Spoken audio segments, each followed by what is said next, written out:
kind of asking, though, is it even conceivable that there could be a program where you could get the brightest minds who are working on this stuff to make advancements that are far beyond anything that conventional wisdom describes? Okay. Yeah, now I'm with you. I was on a different frequency. Thank you.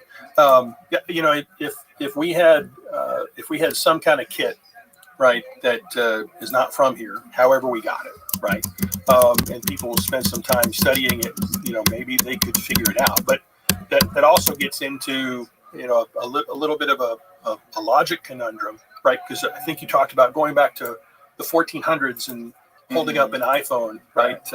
If you handed something like this to Isaac Newton, right, he would have no idea what to make of this, right? So he might figure out the interface, right? The Apple's done a good job of making this thing pretty user friendly, but I mean, how could even if he looked at it with like a glass that allowed him to see, maybe start to make out the pixels, right? He doesn't have the benefit of any of the math and physics and so forth. So it's possible, right? But those are the things that in gaming situations in my head, what might that look like? Well, it's like, wow, this might be really hard to figure that out. But it'd be awesome if somebody had figured that out, if that was in the realm of possibility, right? So, speaking for the people that believe that they have recovered these vehicles from somewhere else, one of the ways they describe them that's really kind of bizarre is they describe them as donations. I've heard that word. If you were going to try to get someone to figure out how to construct their own automobile, you wouldn't give them a 2025 Corvette ZR1. What you'd give them is a Model T. You'd give them some simple combustion engine, a carburetor that you could go, okay, like someone who knows how to make a locomotive, they could look at that and go, okay, I see what they're doing. Oh, wow. All right, so this thing, the combustion, and then the gases spin around, and then it creates energy, and then it spins these wheels. Then this thing has different gears, and that goes to the back wheels. Okay, I think we could do this. But, if you gave them some electric Tesla, like a new Model S Plaid, they'd go, what the fuck is this? Porsche 911. Yeah, exactly. They'd go, what is this? Well, especially electric.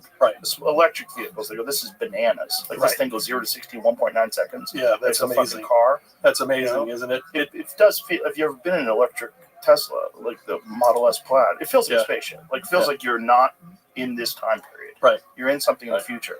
So if they gave us something to back engineer, they would most likely give us a Model T. Yeah. Actually, I had never thought about it that way. Yeah, right. You wouldn't just start with the best shit we have. You know what I mean? Like, give these dummies a Jeep from the 50s. Right. You know what I mean? Right. A Willys, right? Carburetor. Figure it out. Look at all the stuff you can work on it. Like, if you open up the hood of one of those things, an old Jeep, you go, oh, I see where everything is. Here's the spark plugs. Right. And here's the distributor cap. I get it. Yeah.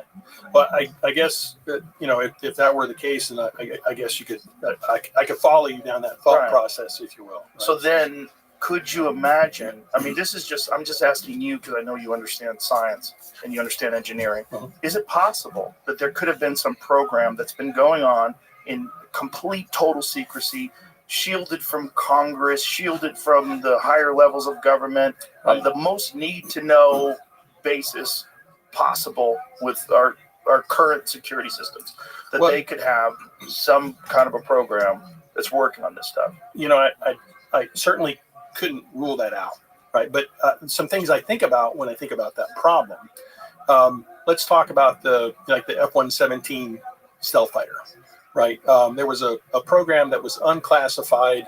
I think it was in the late 70s, maybe the early 80s, called Have Blue. And so that's when they were first starting to explore the idea of having an aircraft that could be extremely stealthy. And so it was unclassified for a good amount of time until they put the first test shape onto a radar stand out in California in the desert, or whatever the case may be. And then they turned on the radars and they're like, well, something's wrong because we're not seeing anything, right? And then a bird landed on the prototype. And they saw the bird. And so when that happened, the whole program went black, right? It became classified. Before then, it was not classified. Then it was classified. But it of course came out in the 90s with Gulf War One, right? I think we saw some manifestations of this, and so there is a program that's extremely classified for the obvious reasons, but it still came out, right? And then I also think about, I worked at NASA, right? And so you have worked at NASA for 20 years, and you get the full spectrum of people serving different roles in a facility, and so you're always going to have people that take out the garbage and do other different things like that. And so, if you've got something that has implications like that, I mean, it's hard. It could happen, but that's the thing I struggle with is that's there's a lot of different moving parts to try and keep that big of a secret. I mean, maybe it could happen, right? So, well, if I was running things and that was going on, I would talk to you. And it's like, look at this guy. He seems to be on this pathway that we are currently exploring. I'd want to bring somebody in. And well, if somebody's got a manual, right, that can help me figure out to go do something, give me a call, right? I'd love that, and I know I'm going to get all kinds of emails as a result of saying that, right? So, kooks. I already get that now, right? You're going to get the kooks. But the question I guess I'm asking is, are there even experts in physics and engineering that are out there that could be quarantined, that could be taken away from everyone else and put on these projects? And could they achieve meaningful results given that kind of compartmentalized science? Right. Maybe the thing that we could throw into the sandbox on this discussion is the Manhattan Project. Maybe there's a better example of something where they were working on something that was extremely important for humanity, and they were able to keep a lot of those secrets for quite some time. So yeah, maybe that's how you would have to run something like that, I guess. I don't know. But would you have the expertise? Are we aware of who all of the experts are? Is it possible that the government could have had access to brilliant minds that are on this sort of path like you are, gotten them, moved them into these projects, and kept it all hush hush? Is that even certainly the government also has an organization called the Jasons, right, where they have a lot of extremely smart folks from academia, and they come in typically, I think it's like a summer assignment, if you will, and so they band together in the summer to go work on a series of problems that folks might have, and so they kind of what you're asking me kind of makes me think about that kind of a mechanism where you have access to the best and the brightest across the entire spectrum of U.S. academia, and you pull them together and make them SEAL Team 6 on whatever particular problem that you've got. But you could run into a problem where they might look at a problem and only look at it in the context of what we know, right? Quantum mechanics and general relativity, and they don't want to think about new things that could potentially be brought to bear. So there could be some flies in the ointment with that thought process. But that in some ways that does kind of exist in what we know as the Jasons, right? So and they do classified work all the time. Interesting. So I guess the question is, where are the brightest minds in this particular area of innovation? Where, if I was running the government and I wanted someone to work on some sort of top secret stuff like this, how would I even find the people? That's a tough question to answer because taking that question and going into like some specific steps you might take, right? What disciplines are relevant, right? And that's a difficult question to answer because there's so much stuff that we don't know.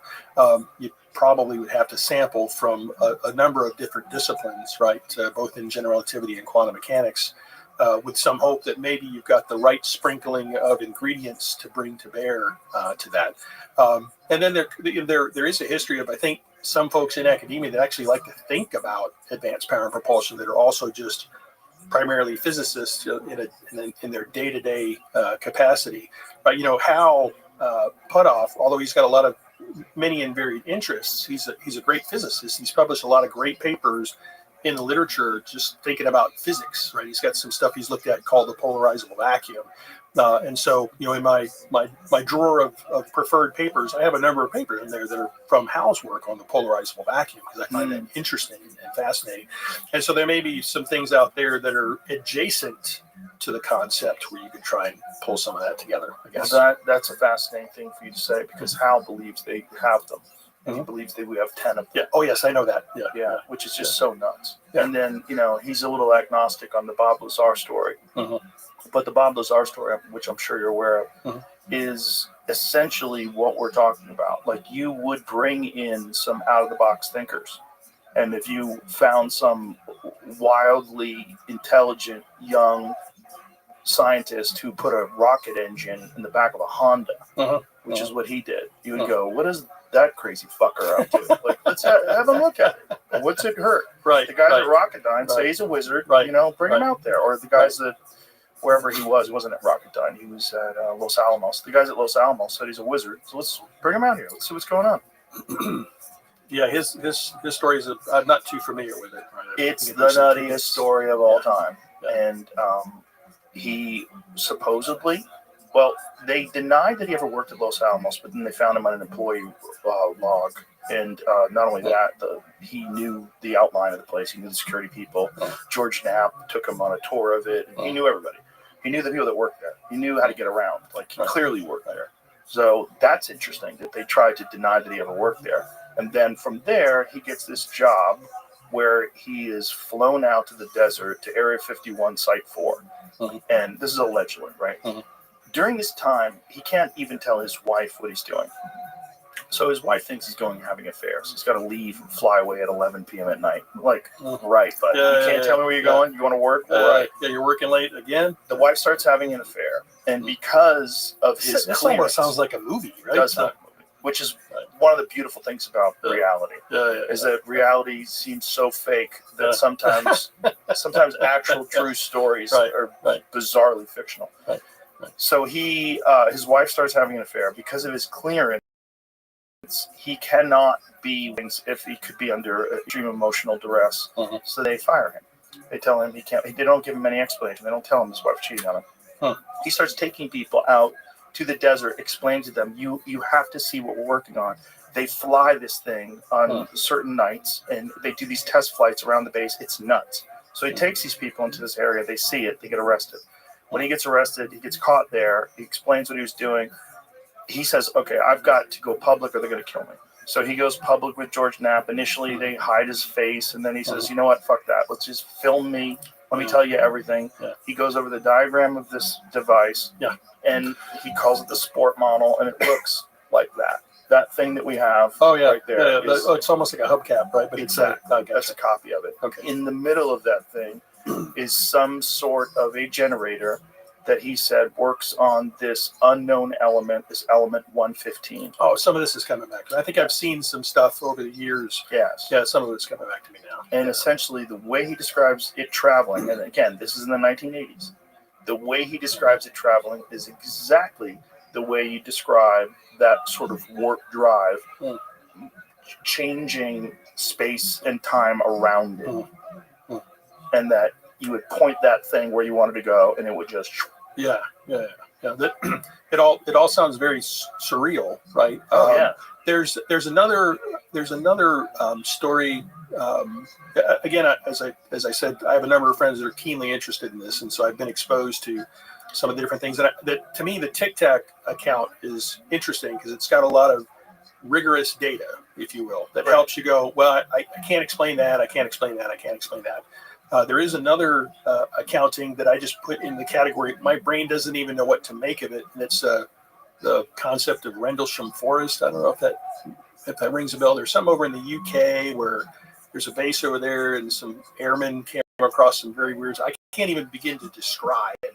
I'm not sure if I know this one. It's pretty bizarre. I don't know it well enough to unpack it today. Other than to say it's so bizarre that when you listen to the accounts that were recorded, right, it doesn't make any sense. It's like, if you think about if you watch an octopus in an aquarium, right, and the octopus is doing something, you can sometimes understand what their motivation is. There's like a cross-species ability to, it's like a communication, but without words, right? That octopus wants to go eat that little crab or whatever the case may be. And so our chemical computers, even though they're different, we can look at their behavior and we can go, all right, I think I understand what that octopus might be wanting to do today, or a shark or a dog or a porpoise. But when you hear what happened in that Rendlesham Forest thing, it breaks all of my guessing machine, and I it's like, what is the story? A colonel and some airmen reported some weird stuff that was going on in Rendlesham Forest. Yeah, and they went out and tried to investigate it, and they saw some. Again, I'm doing such a terrible job of summarizing it because I don't really know the lore very well. But here it is, right here. Everything they saw was very bizarre and crazy looking. We can read it. Right? It says, 40 years ago, a remote forest in Suffolk was the scene of one of the most famous purported UFO sightings in history. So just what did happen, and will we ever know for sure? Victor Thurnkettle was out chopping wood one morning in Rendlesham Forest in late December 1980 when a car drew up. Out stepped two men, aged about 30, dressed in suits. "Good morning. Do you mind if we ask you some questions?" asked one in a well-spoken English accent. Earlier, on 26 and 28 of December, United States Air Force security personnel stationed at nearby RAF Woodbridge had reported seeing strange lights in the surrounding forest. Forestry worker Mr. Thurnkettle, unannounced and unidentified visitors, asked if he had been out the previous night. I said no, he recalls. They said, "Did you leave the house at all? Did you see anything?" I said, "What?" They said, "Oh, there's a report of some red lights in the forest. We're just checking." And the two men, very politely, probably about 20 questions, I thought they were journalists. They suddenly said, "Oh, well, fair enough. There's probably nothing in it," and left. So I bought the paper every day for the next few days to find out what was going on, and of course, there was nothing. 3 years later, however, sightings made the News of the World front page story, proclaimed UFO lands in Suffolk, and that's official. The story was based on a memo from RAF Woodbridge Deputy Base Commander Lieutenant Colonel Charles Halt to the Ministry of Defense. It was released by the U.S. government, described as an encounter with an apparent UFO in the forest. Since then, the sightings have been the source of much debate and speculation among UFO enthusiasts and the subject of numerous books, articles, and TV programs. In March, a documentary concluded the sightings had achieved legend status like the Loch Ness or King Arthur.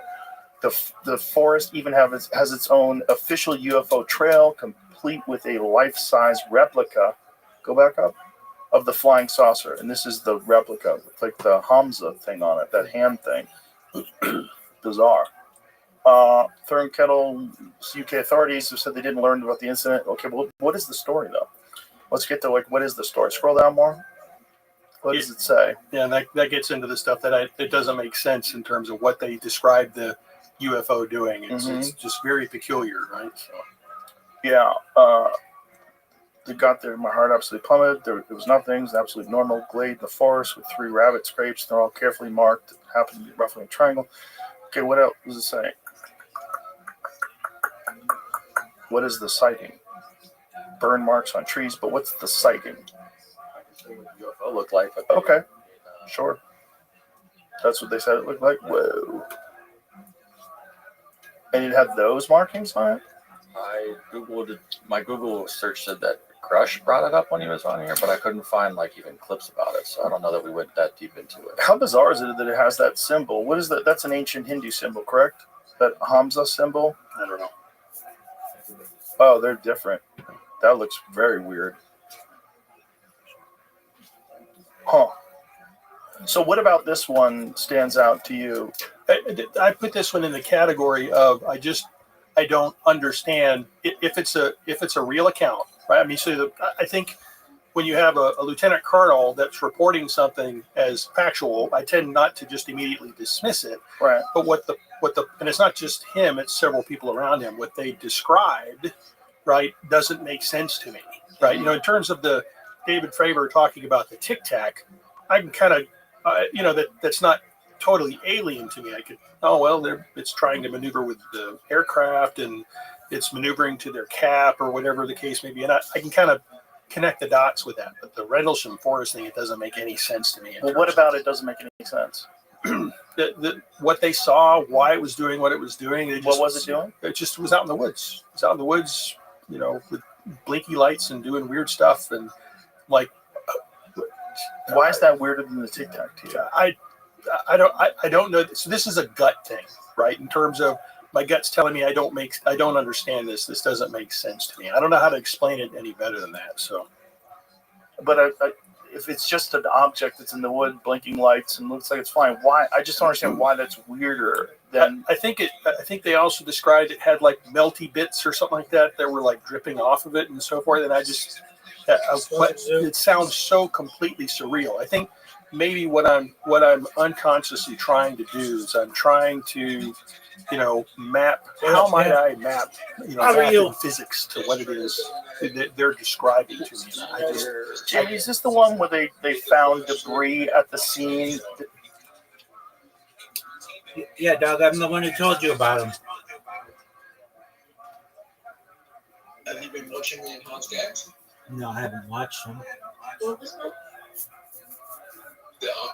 The enhanced games 2025. It's the Olympics. There is no drug testing. You can take any drug. It doesn't always work like that, baby. No. I can. What do I watch it? Do I eat like that, baby? I don't want to eat.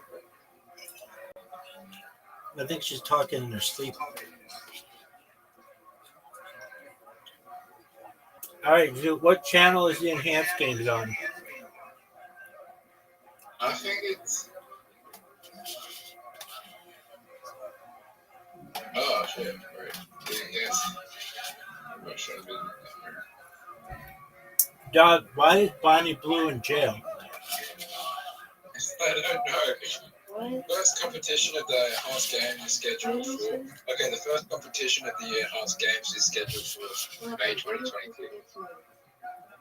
Can you not hear Zoot?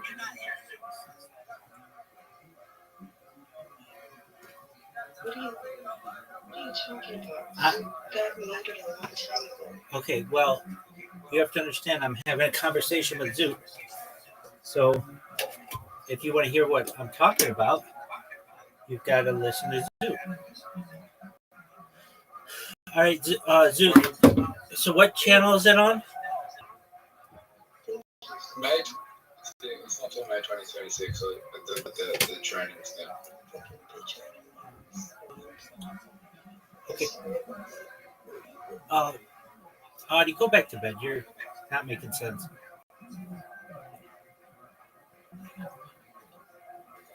All right, Zoot. Why is Bonnie Blue in jail?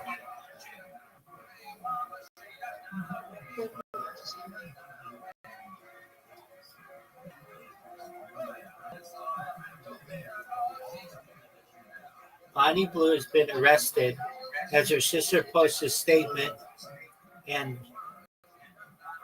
dramatic footage. It appears. Look, Audie. I'm not talking to you right now. It appears Bonnie Blue has been arrested. A video has been shown on her made. Okay. Not much about the arrest has been made clear.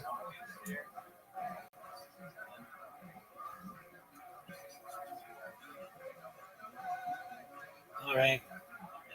It was 17 hours ago. Dog, I need answers. This bitch is my girl. Lily Phillips was arrested as well for filming in public. Oh, you're in the public. Yeah. I don't know, man. What are the odds that both these bitches get arrested within like 24 hours of each other?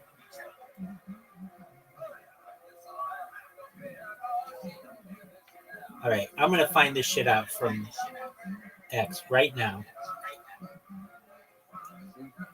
I bet you.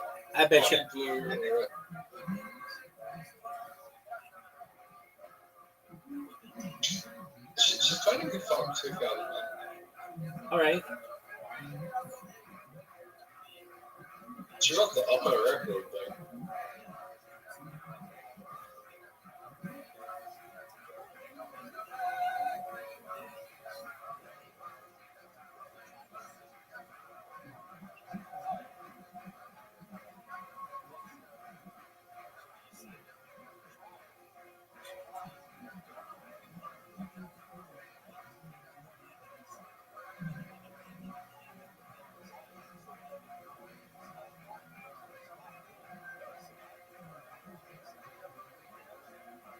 It suggests a stage stunt.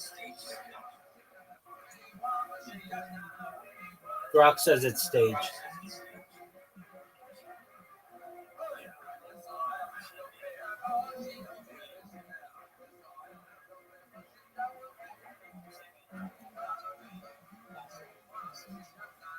Zoo.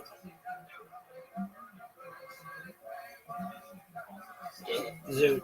It's staged.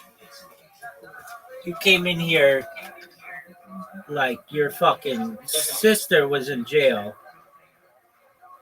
and it turns out this bitch has just staged it.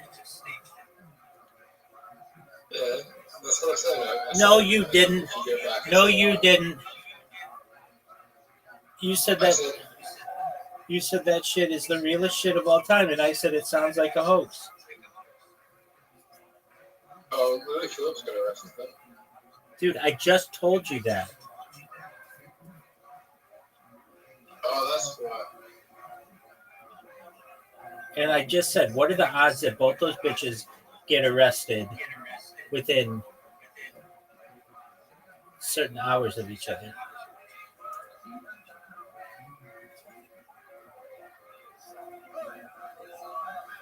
Like 0%, dog.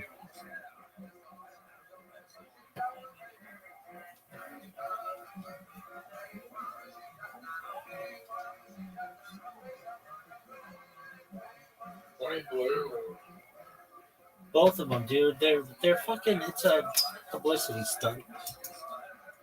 Did someone brought this All right, up? Was I'm it gonna Jacques beat you Millet that in a brought this couple up? games real quick, and then I'm gonna go to bed. Yeah, a piece of debris seen burning up So- as a fireball over England. Servicemen I'm gonna followed choose down the craft. game. Tulsa was glowing object, metallic in appearance, colored lights. Attempt to approach the object appeared to move through Let's the see. trees, and the animals on a nearby farm went into a frenzy. One of the servicemen, Sergeant Jim Peniston, later claimed to have encountered a craft of unknown origin you have an along the forest, invitation. although there was no published mention of Are you gonna this sit at there the and jerk time, yourself off and raw, there or is you gonna no accept it? corroboration from other witnesses. Zoo.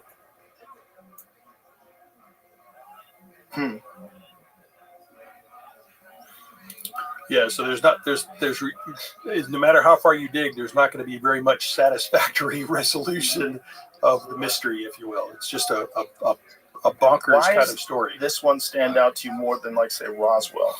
Because Roswell, to me, is one of the most bizarre ones. When you look at the front page of the Roswell Daily What the Record, fuck are you saying? that has this story saying that the government has recovered a flying saucer, and that a crashed flying saucer was found. And, you know, the story is that they grabbed the wreckage and flew it out the Wright-Patterson Air Force Base in two separate planes in case one of them crashed. Truman met them there. Like, Maybe in that case, it's it's a potentially a purported spaceship, and it was around military bases. Mhm. I don't know. it's just the weirder. Again, we're getting into the fact I Zoo, I you're don't done, have a lot son. of depth in some of these areas, right? So I understand. But it's just the weirdest you're aspect done. of this whole You should crash just give up. retrieval program, the alleged crash retrieval program. I'm going for 2 if straight it has games. occurred, and it really does go back to the 1940s, like, how did you guys hide this? Like, how have you kept this secret so long? Is that even that's conceivably possible? that's one of the things I wonder about. There's a book I was recommended to read called Blind Man's Bluff. And it's a book about deeply classified projects connected to the Navy, right? They were, I think, Dude, the you're end done. effect of what they were trying to achieve You can as part of score all what's you detailed in want. this book is It's not going to help. you remember hearing about deep sea rescue vehicles, right? Mhm. So deep sea rescue vehicles, basically that was a cover for You're done, son. submarines that the Navy was You're using done. to put Bye-bye. listening systems on communication cables that were at the bottom of some That's of the 2 bodies games of in a water, row. that I think the Soviet Union was using at the time. And so this book kind of details a number of programs that went through and developed kit and hardware to go through and accomplish these different tasks. And so it's neat to kind of, see how black programs like that unfold. I don't know how that book got published, but it's a fascinating book. But then that speaks to what you're wrestling with, right? How do you have something that's so classified that doesn't leak, right? Because all the other data that we see from other programs, you can keep a You're secret done. for a little while, Right. but you Just can't give keep up. it for that long. Right. So At you least should just that's give up, when I son. look at these other things. That's what comes to my mind right now. That doesn't mean I'm right. There could definitely be programs that are out there, right, that are maybe they figured out how to get around that. But when you look at some of the most classified military things that are out there, they usually have a lifetime. So you should just Maybe give it's up. just one of those things the government's really You're good done. at. Like the government's really bad at a lot of things, but maybe they're really good at that. Just that one thing, they've got it down. Right, you know? right. Or at least there's a small section of the government Right. that's really good at that. Oh, that's Hal's garbage. speculation. When Hal says that he's pretty sure that there's 10 of them, that gives me pause. Because that's a very serious person. Well, yeah, he's a very discriminating individual. Yes. Right? He likes to question everything, Yeah. and even though he's thought about some very interesting things over the span of his career, right? He does bring a little bit of that Are you fucking squinty-eyed serious? physicist You to wanna some of the ball different with the things, kid? and so that gives you some measure of comfort that even though he's thought about some wide-ranging things, he's bringing a little bit of that skepticism to whatever he's been confronted with. Also, as crazy as what he says is, there's some things that he won't talk about. Which what is that? Like if you're telling me there's 10 crashed UFOs of non-human intelligence, and then there's stuff you can't tell me, that makes me just go, what else? What have you seen, Hal? Stop bullshit. You're 88 years old. Let's go. Yeah, right. You're on the clock, bud. You're on the clock. Spill the beans, buddy. Right.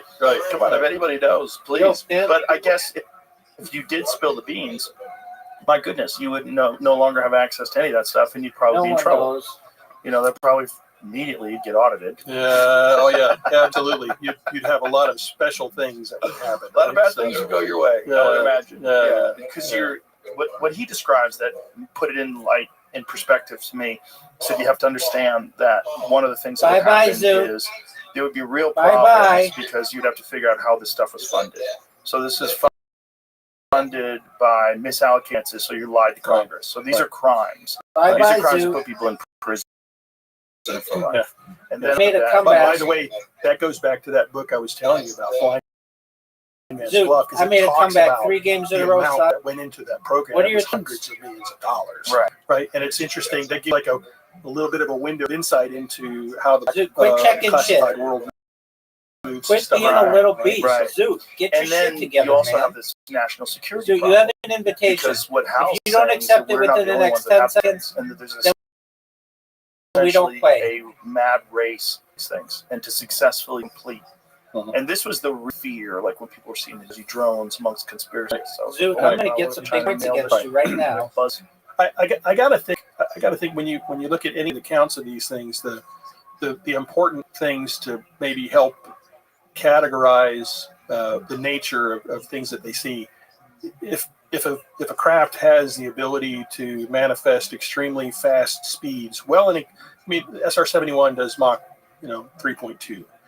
If you've got something that has radar track data that shows it's doing Mach 8 or Mach 10, that's interesting. Now we do have hypersonic stuff, so you can't just automatically say that it's something exotic. It still could be something that we know might exist out there with some other flags on the side of the vehicle. But then, like you talked about G-forces, if it can do like a Tron turn, right, that 90-degree kind of turn, and you got a radar track, that might help you categorize the nature of the different signals that are out there. So, and to me, that's why like the Tic Tac thing has always been something that's hard for me to just sweep away because of the quality of the data.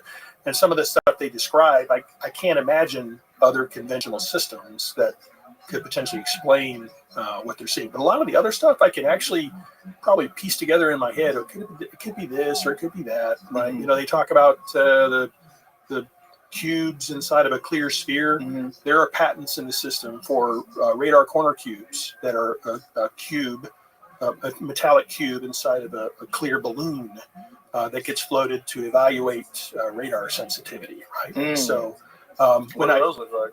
it just looks like there's a patent in the system.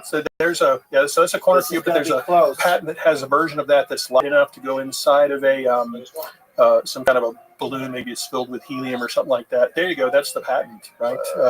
So there's a patent in the system, and so I can certainly see maybe if that's tethered to a boat. I Right? won. They're just evaluating our That's radar what- systems. That was the closest one we've ever Kind had. of makes sense until you listen to Ryan Graves' depictions of what these things were doing. That they were standing motionless at 120 knot winds. I got you, and dude. losing rates If of it's speed. tethered, well, if it's moving, I can't describe that. But if it's static, Yeah, it that's could be 4 games tethered in a to row, boat. big dog. Right, but that looks goofy. Like if you look at what that looked like, Jamie, pull that photo up you just had. Like that, I don't think that's tricking. Uh-huh. a Yeah, fighter jet the pilot. one on the left though is it's actually a metallic cube inside. Interesting. Yeah. So the one on the left, is there an image of that with the metallic cube inside the sphere? The patent, I don't know. Just That a would be patent. Yeah. Okay, so it's theoretical. I don't want us to know how it works. Right, of course. So in a lot of cases, I can again, I'm agnostic, and so I bring this framework to the Right. table, and so only the Tic Tac one's really, I think, the one that bubbles up in my mind with the highest quality data that I haven't been able to categorize. Well, it could be A, B, or C. That's Go back to that a more photo, too. boring explanation. Jamie, go back to that blue. I Click on wonder that. if it could be some fake AI. Could be thing someone nonsense. made. Pilot's notes for cube transmedium vehicle. Yeah, Promulgated by that's- order of air That's got to control. be AI. It's restricted. Come on, it's restricted. It's like super important. It says for official use only. This is on the Right? internet. It's gotta be legit. Yeah. I am a That'd be French. bio mud. I am a French model, right? Yeah, Yeah. It's just to buy stuff. Oh, it's just to buy stuff. It's just goofy. Uh, It's just silly. We need to get those. Get some Eating Tic your Tac stuff. ass. you know, The lack of sonic boom is one of the things I want to talk about. Yeah. Like if that thing could move at that kind of a hypersonic Dude. speed, there Right. would be some. Why are sort you of sonic sucking boom. so Right. much cock, if dude? it's not exactly right, if it's not some kind of laser system that's creating pixels, Right. right, and it's some solid thing, if it's going supersonic, it's based on everything we know with aerodynamics, it should have a sonic boom. And if it doesn't, and it is a physical thing, then that demands an explanation, right? And I wouldn't be able to explain that, right? And so that, those Dude, and why are you that's sucking so much exactly cock? why something like the data that comes out of the Tic Tac thing, I haven't been able to just pound flat and make go away, right? Right. It keeps surviving all of my grumpy physicist attacks, right? Mhm. So, Does it Oh, frustrate dude, you you're that in you've never trouble. seen one of these things? Or have you? You're in trouble, Zoo. so funny story, and beer Look at all beer these is involved. reinforcements. Uh-oh, how much? I mean, we're a gonna little stop bit. that guy a just little to bit, piss you a off. little bit. So we were down at Kennedy Space Center, and this is a cautionary 5 straight tale games. to don't always believe what your eyes see, right? Because you We'll potentially play could, until lead yourself down you win one, the and wrong then I'm going path. to So we're bed. down at Kennedy Space Center. We had put some docking cameras on some space station Hilarious. modules and spent a lot of number of days working long hours wearing those uncomfortable bunny suits and so forth. And so finished all this stuff, wanted to go little celebrate, wolf. so we went to the beach and I had still a don't bit of really know how to unwinding play. and drank a few beers, hanging out. And so we're out on the East Coast, down there close to Kennedy, and we're looking up at the sky, and you could see some of the Zoo, satellites coming Zoo, over. you Like just your fucked eyes me, dude. adjusted to the light, you could occasionally see some satellites coming over, and you kind of expect them to have a track that goes, west to east, if you will. Generally, I mean, they can come all different angles. But then we started seeing some satellite tracks that were very different from what we might expect. Being rocket scientists, right? We're watching this stuff, and that looks a little different. That's kind of interesting. And it's a very different angle. Well, maybe it's a Russian spy satellite that's retrograde. No, I didn't. I'm going to It's, rock your world we're right now. trying to figure out what this could be, and then a couple more beers later, we see 4 or 5 more of these tracks, So right? you're done, And we're son. like, well, maybe all these people that talk about these crazy things, right? Maybe there's something to Dude. that, right? No, it's about an hour. I'm making gone a by as comeback. we've gone through this process, and we finally see another one of these little glowy orbs, if you will. And I look at it, and I just realize out of the edge of Are the you glow serious? orb, Go, go, go, go, go. the wings Oh, of a fuck. seagull right? So it's the white belly of a seagull reflecting the light from the nearby city, and so that's what we're seeing, right? And so that's one of those things that's just something to make think about what you're seeing. It may not be, because it's breaking all my guessing machines. It's breaking all of our guessing machines, and we're wondering and speculating about it. But in the end, it was just a seagull doing their nightly business, right? Well, look at these silly guys looking at me, right? That's funny. That is funny. So that's my own experience. Yeah, well, the mind definitely plays tricks on you, especially gave when up? fears involved. Right. But I can't dismiss all of No, the we're done different, now. very serious people that have talked about these things, and that's where I get really perplexed. Once you get, and my agnosticism. I don't care. I don't play tested like douchey like that. I tend You to play try to and win, always keep baby. a squinty eye towards it, and I think that's probably good to do that, because then the stuff that survives that filter, right, is high quality stuff, right? Mhm. And so the Dude, things that accept the keep coming out of invitation, or I'm the gonna Tic Tac go to thing, bed. I can't kill You're that. 10, I keep wanting to 9, try and kill it, but 8, I can't. 7, What about when you look at 6, things like the Go 5, Fast video 4, or the FLIR video, 3. and you look at these crafts that are moving in some very weird way that they don't exhibit traditional propulsion signatures. No. So yes, those are interesting videos, and they come from trained professional fighter Put the one where it rotates, Jamie. fighter pilots, and so I can't dismiss those accounts. But the integrated quality of that data is not the same as the Tic Tac, right? Where you've got multiple aircraft, multiple radar systems over multiple days. Right, that's one of those. And eyewitnesses. Yes, exactly, and not only eyewitnesses. I mean, they're laying eyes on this thing, and it's not just one plane. Where sometimes you can fool yourself. This is the gimbal video. This thing's very strange. Check out, son. Put the guys talking about it, because Check out, son. Going against the Check out, son. Pointing out to the west. Oh, baby. 18. Dude, you're done. You gotta get that 3 easy. Busted. Dude, that's 1 in a row, baby. I play till I lose. But if there's a thing, it's rotating. it's rotating. It's going against the wind and it's rotating. And I acknowledge the fact it doesn't have any thermal signatures that Maybe I'm better than you are. I'm catching up a with you. plume or something like that, right? So some of those things definitely are hard to explain. It's also Dude's going listening first. to these guys. Bad shot. Listening to fighter pilots. Good shot. Look at that thing. Yeah, because What is that? their eyes are trained to Right. go Bad through shot. and discern different things. Because they're always thinking about, can this kill me? Can I kill it? Do I need? I completely acknowledge the fact they have that Bad. framework drilled into their head, and that helps put Get this that into a 18. special category.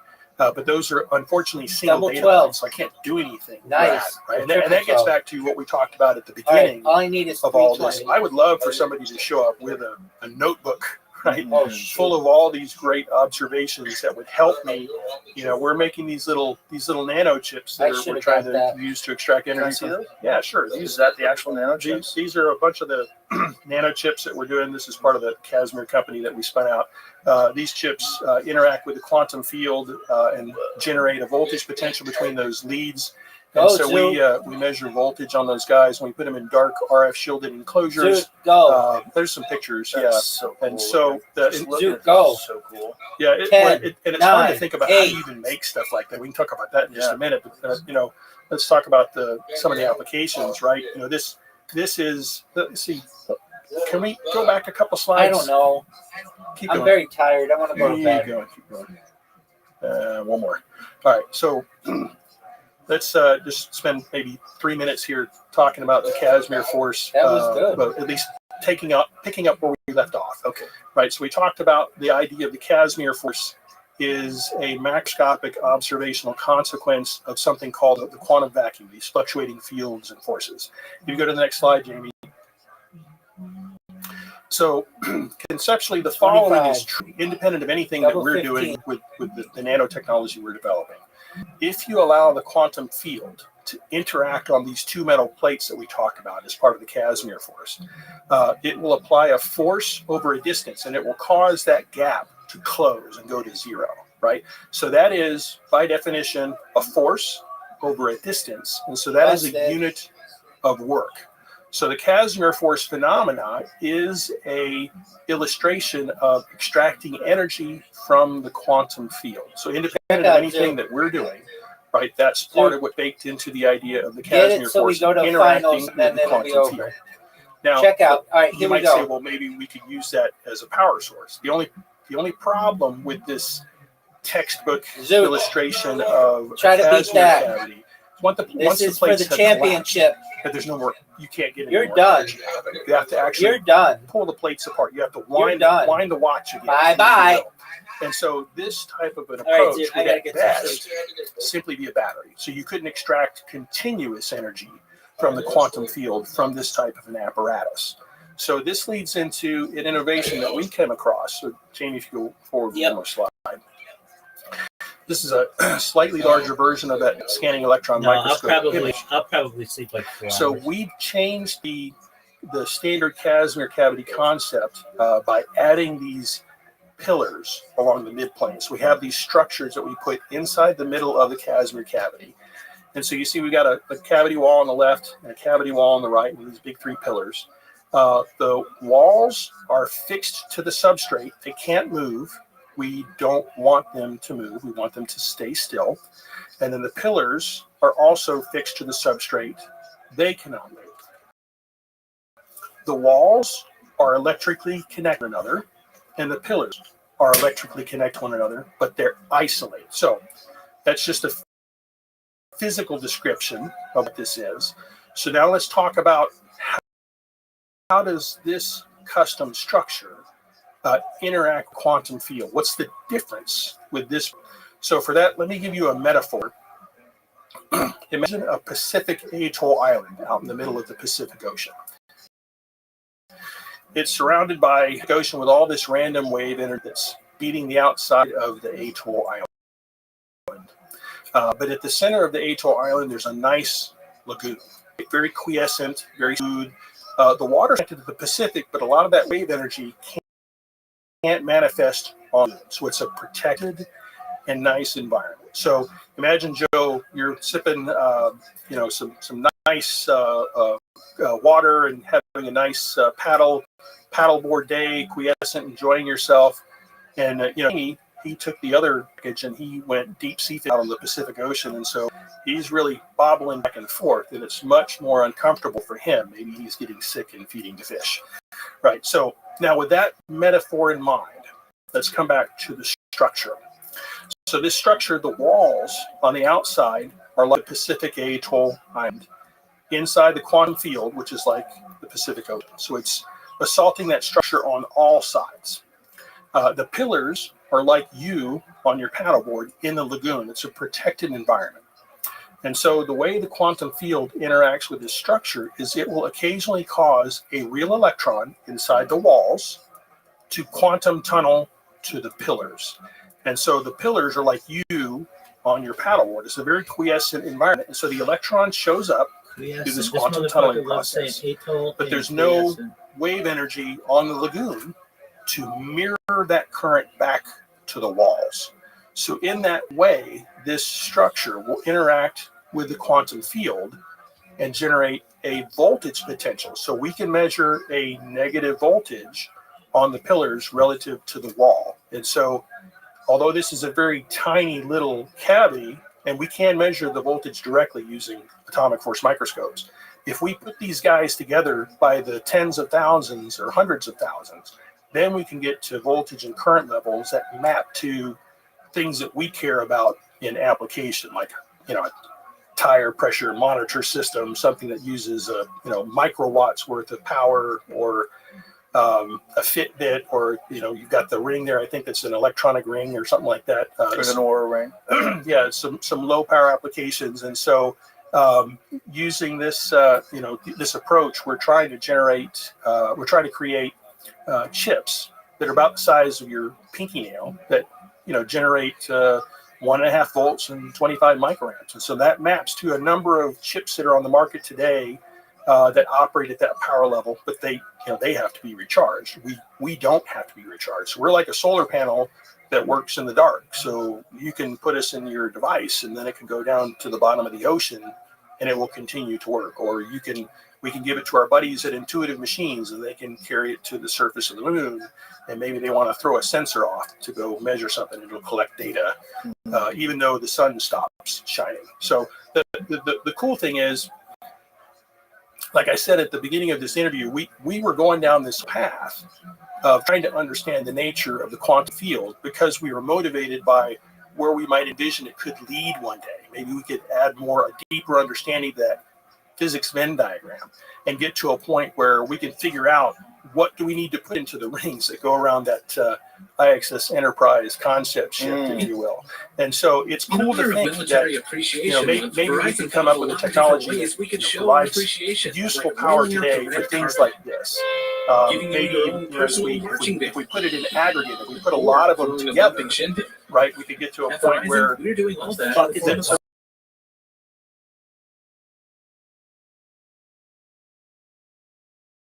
bunch of those little chips that are 1.5 volts, 25 microamps. If we add a bunch of those together, a very large chip, that particular board must generate 3.4 watts. And so that board could recharge your phone in 3 hours. So imagine a scenario where you had a phone that's pretty resilient that for the most part you'd never have to plug it in. That might be pretty useful. Right? So, and it's neat that pursuing this whole reaching for the stars type of thing has fueled this exploration of pushing the boundaries of what we know, and then kind of coming across instantiations that make us go, hey, wait a minute, although we were thinking about these kinds of things, look at what we can do now.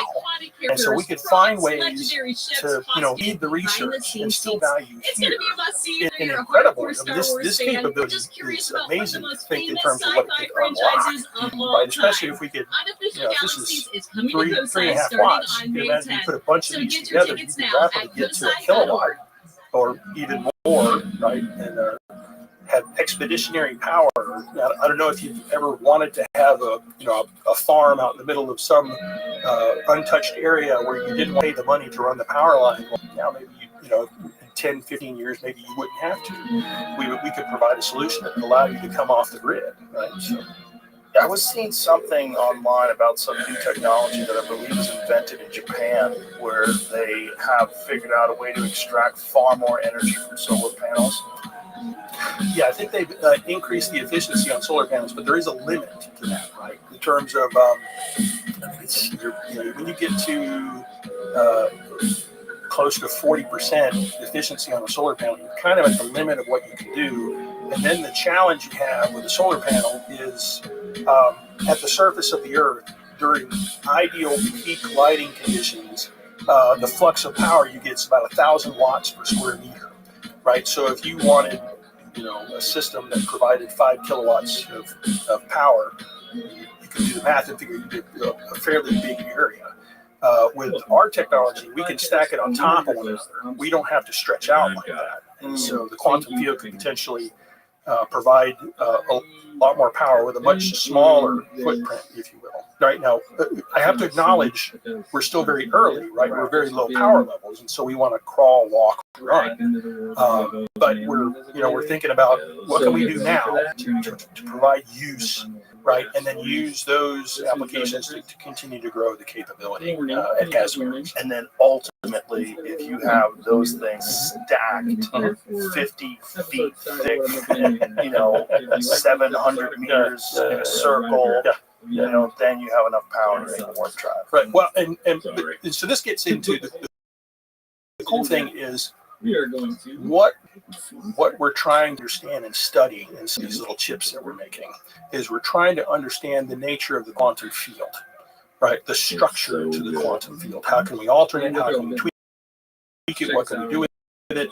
Because we talked about negative vacuum energy density is potentially a proxy for the idea of exotic matter in terms of what general relativity requires. And so in the process of developing a deep deeper understanding of the quantum field, what we're doing with these devices, I would contend that we're actually adding another circle on that Venn diagram that's potentially not only overlapping part of quantum mechanics, but it's also overlapping part of general relativity. And I think that's kind of what's going to be necessary to be able to make the idea real one day. We're going to have that body of physics, those new E equals mc squared equations, right, that allows us to potentially, hey, if I do this and this and this, and it might, maybe I could solve that problem. But I think your instincts are right on, right, from the standpoint what we're doing in the micro here, right? If you cracked open one of the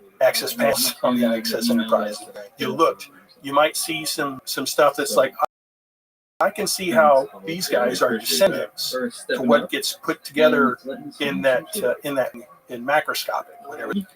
It's got to be frustrating that this has immense potential, but like imagining it, like how do you get to do it? It's I don't want to say frustrating, challenging, exciting. Just knowing that there's this potential energy source that can be tapped. And knowing that, just like all technology, I mean, if you go back to the Apollo program, the amount of power that you have in your phone far exceeds what they used. And they had like a whole giant room filled with supercomputers. And now you just carry it around and you plug it into the wall and it's 50% charge in 20 minutes. Yeah, we take that for granted. It's interesting you mentioned that, right? If you back through if you think about the Industrial Revolution, when we came up with steam power, right, and then when we later figured out gasoline engines, right, the amount of power we had available to us changed so drastically, right? The change that it had on human civilization and human culture is just hard to fully comprehend, because I mean, if you think about all the different things that get done, a single tractor with one person on it will, do all the stuff that's necessary to seed a field, to cultivate a field, to plow a field. And it's amazing to think that that's possible just with one human being at the helm of the tractor. But you had to unlock all the energy, the insights to unlock the energy in what we know from petrochemical, right? Just gas, diesel, whatever, right? And so, it's neat to think how things like that change civilization. And so, in some ways, it's like if you think about the long-term benefits of reducing something like this to practice, right? We talk about the grid, right? You were here in Texas, and I think we had some issues during the very cold winter where ERCOT got its R removed, right? The power grid had some issues because it got really cold. But imagine a future where we can start to create microgrids, maybe even eventually move away from something like that. And then what would that kind of a capability do for parts of the world that currently don't have any infrastructure in place? Right. There's a lot of places in Africa where if you brought this type of a capability where you could plop a brick down on the table that's 1 kilowatt, right, and let people know can you make use of this? And so just like Starlink provides this opportunity for people in remote locations to have access to the internet, right, we could potentially bring a solution to the table that could help a lot of places on the planet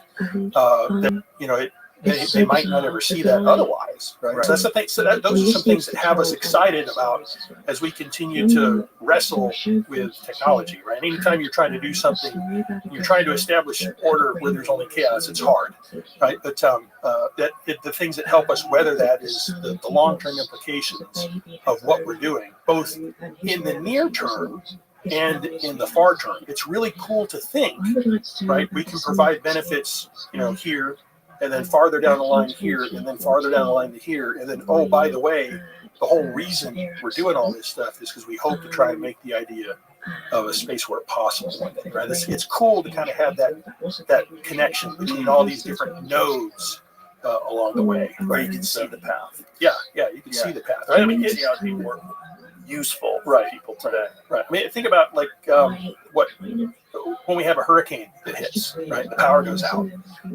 You're without power until they can get power lines up, right? If you have capabilities like this, maybe 50 years in the future or something like that, right, where everybody just, they're off the grid, right? That changes the nature of how we contend with, disasters like that, Right. So, And monopolizing resources. Right. That's the other issue. We'd no longer be dependent upon fossil fuels, or essentially everyone would be independent. Right. And then you can imagine as it scales up, it gets better and better, just like cell phones were initially these very large bricks that, remember from Wall Street? The guy had Okay, yeah, sure, I can do dinner. This had that big brick with you. Yeah. And now they're little tiny things. Yeah. And so you can imagine how that would eventually get to a point where it's portable and anyone can have power everywhere you want to go. Yeah, so some of the things we think about in terms of the roadmap for things, right? It may take us a little while before we could provide all the power that's necessary for like a Tesla. But we could imagine a scenario where, like, I'll hold this little prop up again. We've got this 3.5 watt card. Maybe we put a bunch of them together to create a 1 kilowatt module of sorts. So maybe a Tesla's got 50 kilowatt hours worth of capacity in it. Most of your daily driving that folks do is to work and home. So it's maybe 50 miles to and 50 miles from. 100 miles a day, right? And so if you've got an electric vehicle that has all the batteries already in it, but then you make the decision to buy a 1 kilowatt Casimir module, right? And you connect it to your car, that module will provide over a 24-hour period, it will provide 24 kilowatt hours of capacity. And so in terms of the driving duty that I just talked to you about, right, you're not going to drain the battery enough where the Casimir cell couldn't just continue to recharge it. So in that particular instance, even though we might be a little bit farther away from being able to power a whole car, we might be able to find opportunities for early adopters where, hey, for 99% of how you might use your electric vehicle, you don't have to plug it in. Right? So from where we are now with your current research and all these incredible ideas, what steps have to be taken in order to advance this stuff? Right. So the first step is trying to get to the power magnitude I just described, 1.5 volts and 25 microamps. So we have chips, these chips right here, they can achieve very high voltages, but then they relax to a certain steady state voltage over a long term. Right? So they have the ability to provide steady state power, but it's like 30 millivolts with a steady state current. And so it's the current that we're currently working on right now. We're trying to get the current up to that 25 microamp ability right now. And so that's the stuff that we're doing. Every month we're trying to do another generation of chips to go through and work the material science and get that capacity to that level. So, and making chips that's tough. That is tough business. So it's been quite the slog. We've been doing this since 2020. The first chips we worked on took us 18 months to make. And then we got the time down to 12 months, and then we got the time down to 7 months, and then we got, these guys down to, this was a 2-week sprint from the time we did the design to the time we got them in hand. But roughly we're anticipating we can make these generations once a month. So making chips is very different from, how we view the rest, like this wooden table, right? If you think about making something, you think about drills and saws and cutting holes and putting bolts in and so forth.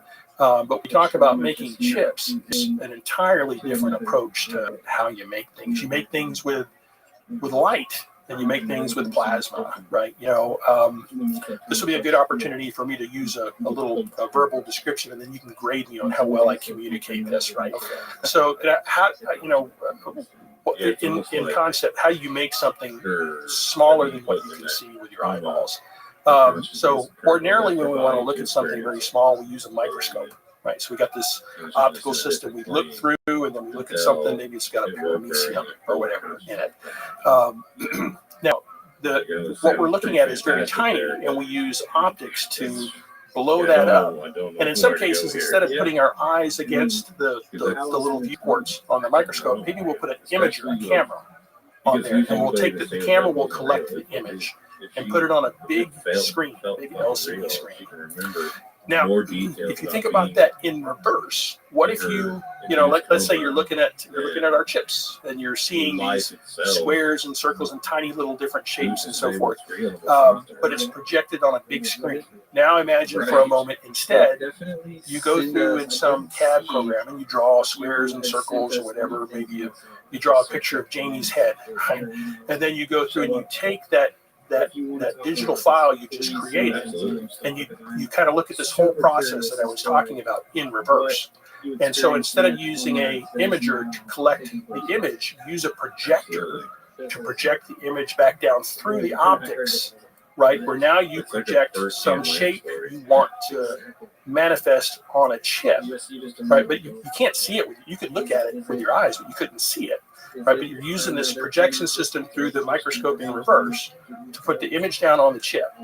So now the next thing you do is you take let's say you got a silicon wafer, and then you go through and you apply something we call photoresist. It's like a really thick, almost like a honey type of consistency, a little thinner than that, right? But you put some photoresist on the wafer, and then you spin it at really high RPM, and it spins that photoresist so that it's very thin, and you take that wafer with the photoresist and you expose it to the image you want to put onto it with ultraviolet light, right? So that hardens part of that photoresist, and then you develop that wafer to remove all of the photoresist that was not exposed to the ultraviolet light, and then maybe you expose it to a plasma and you etch it. And so every place where there's no photoresist, it etches the surface, but where the photoresist survived because you exposed it with your ultraviolet light, you now have an image. So you could look at that with a microscope again,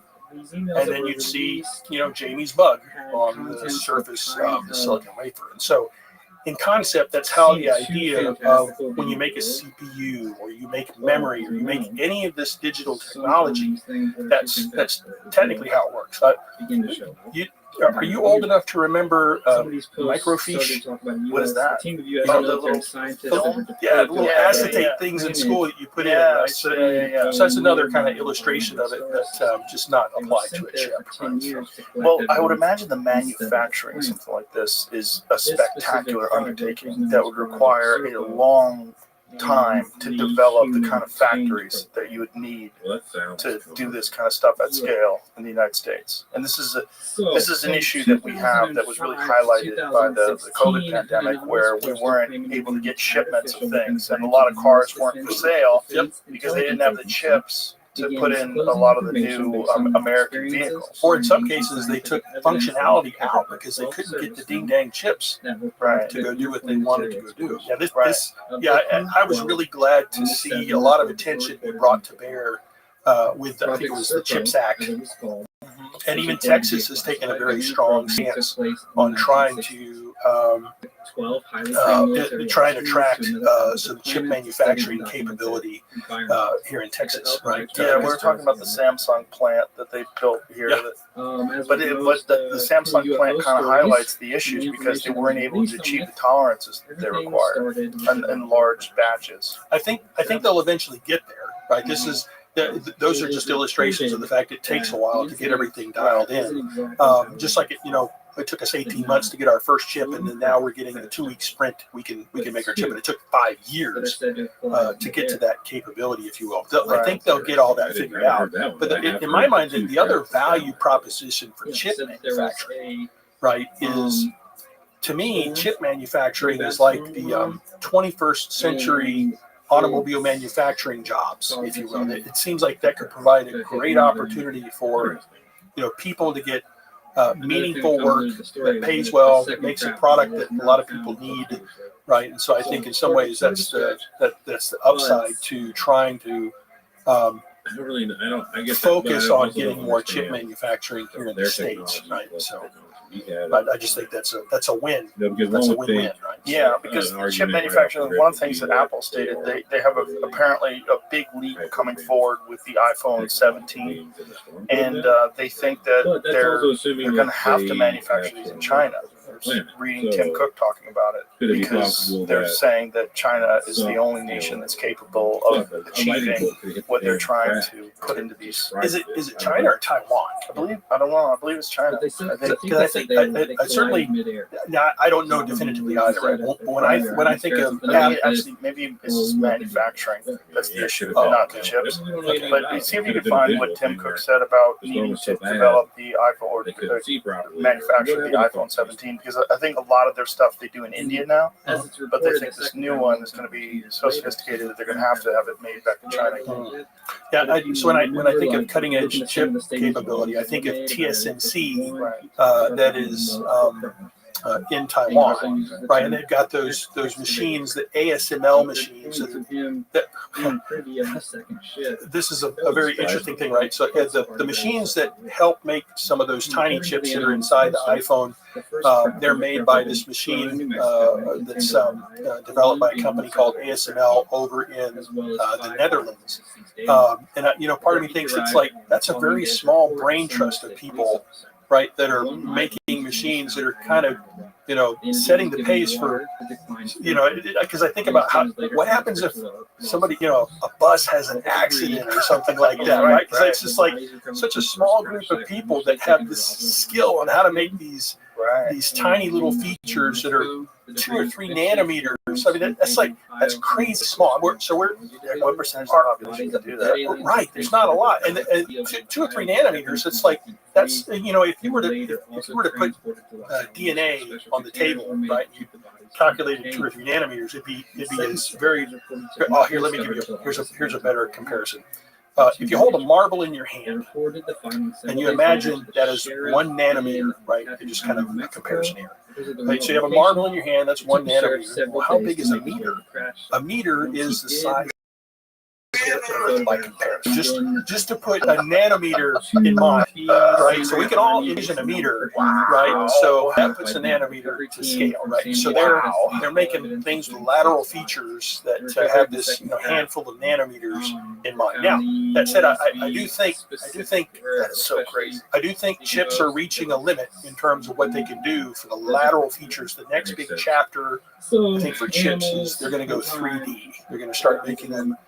They've got a bunch of efforts in place to try and figure out how to make chips much more 3D, especially when they may even include multiple different chips, right, that serve different purposes, if you will. You'll no longer just have the single flat chip that does this surface. There'll be a bunch of chips on top of one another that get integrated into a separate. You already see it in this tire pressure monitor system. There's a little chip here on the back that's actually a system of chips. There's a bunch of chips in that little silver piece on the end there. There's a microprocessor, there's a Bluetooth module, there's a pressure sensor, and then there's a receiver.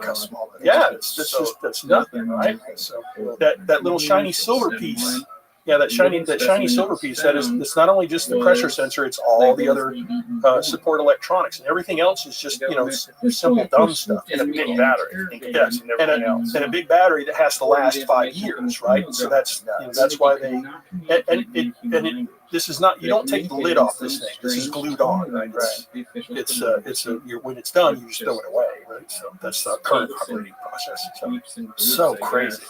Now, when you think about the current capabilities of AI and how it's expanding at a very rapid rate, do you think that will assist us in being able to figure out new ways to accomplish these tasks? I think so. When AI first came out, I tried it a few times, and I wasn't satisfied with the quality of what I was able to do with it. This is a number of years ago, right? But in the last 12 months, I've kind of gotten in the habit of using it much more in a lot of the different things that I do, and it certainly does bring a lot of value in certain areas. A lot of people talk about artificial intelligence is going to kill us. Oh my gosh, it's going to kill us. Right? And I don't think it's artificial intelligence that's going to be a potential big problem. more a measure of artificial incompetence. Right? So let me unpack that. Okay. And so I think AI is an amazing tool, and it's only going to get more useful as we continue to move forward. And I use it every single day, right? In terms of different things that I explore, it's extremely useful. And there's times when you're interacting with it where you might even think to yourself, all right, come on, is there some dude actually typing on the other side of the screen? Because it's like it's joking with me for crying out And it's loud. instantaneous. Right, and it's instantaneous, right? And so I think as human beings, we tend to anthropomorphize everything, right? And so I think in a lot of ways we want to give it more credit than it is due, right? And so when we interact with it, we might think based on the quality of the interaction, oh my gosh, this stuff is amazing. This is artificial general intelligence. But then it'll go off and do something totally boneheaded, and you'll even call it on it, and it'll say, "No, I did this exactly right." And it's just like you know from your own training, right, that whatever it offered up is quite wrong, right? And so I keep waiting for somebody. Do you remember the movie Dr. Strangelove? Yeah, from the '60s, right? So Stanley Kubrick thing, and this movie of absurdity showing, how incompetence in the government and the military leads to the destruction of the world, if you will.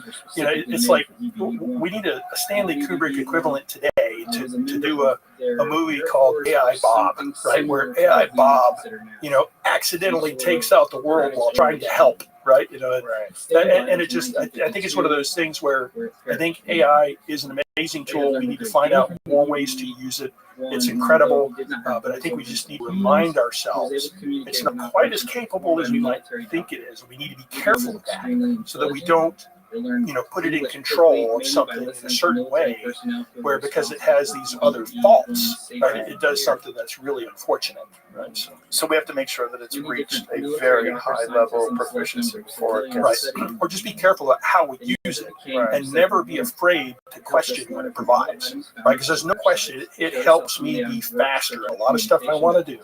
Right, but I have a lot of skills and talent that I use to filter whatever it's given me, and I go, no, that's totally wrong. Right? So, but I wouldn't be able to do that. I just trust it. I built something that killed everybody. Yeah, that's dang it! I forgot to carry the two. Well, when you think about the potential future versions of AI, that's what things get very interesting. Because if you do get to a point where it achieves a much higher level of understanding of all the physical properties of the universe. It does really understand the quantum vacuum. It does really understand how to utilize. So I think one of the things, because I have been thinking about this, is, and I know a lot of people are trying to figure out how to use AI to help navigate on physics frontiers. It doesn't matter if you're like AI is trained on a bunch of existing data, right? And so in some ways it is an enormous experiment in statistics. And so I would wonder how much an AI system by itself could innovate new ideas. It certainly could recognize patterns. Right. Once you institute sentience, and then if it's possible at all to obviously make it creative, that's where I wonder what. Not to mention, great question, and I'm not an AI expert, so I'm going to tread very. Towards you. When I think about how they train AI today, it is certainly a measure of statistics. Right, and so when you talk about an AI agent being able to actually think in the way that you and I might consider thinking, I don't think anything that we have does that per se. Right, you just got a bunch of GPUs that are taking in input and then passing it through a matrix of all this stuff that's from training, and then so the statistics of what comes out, right, is a result of whatever training that was done. So it's not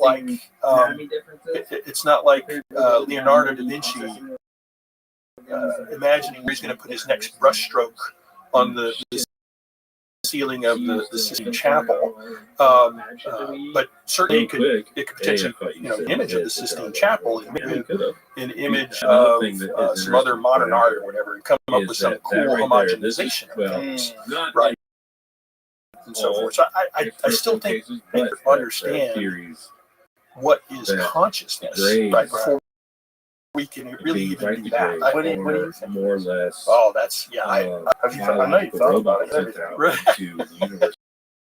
That right there, Yeah, I don't know. It's a good question. So far in your research, I would speculate, right?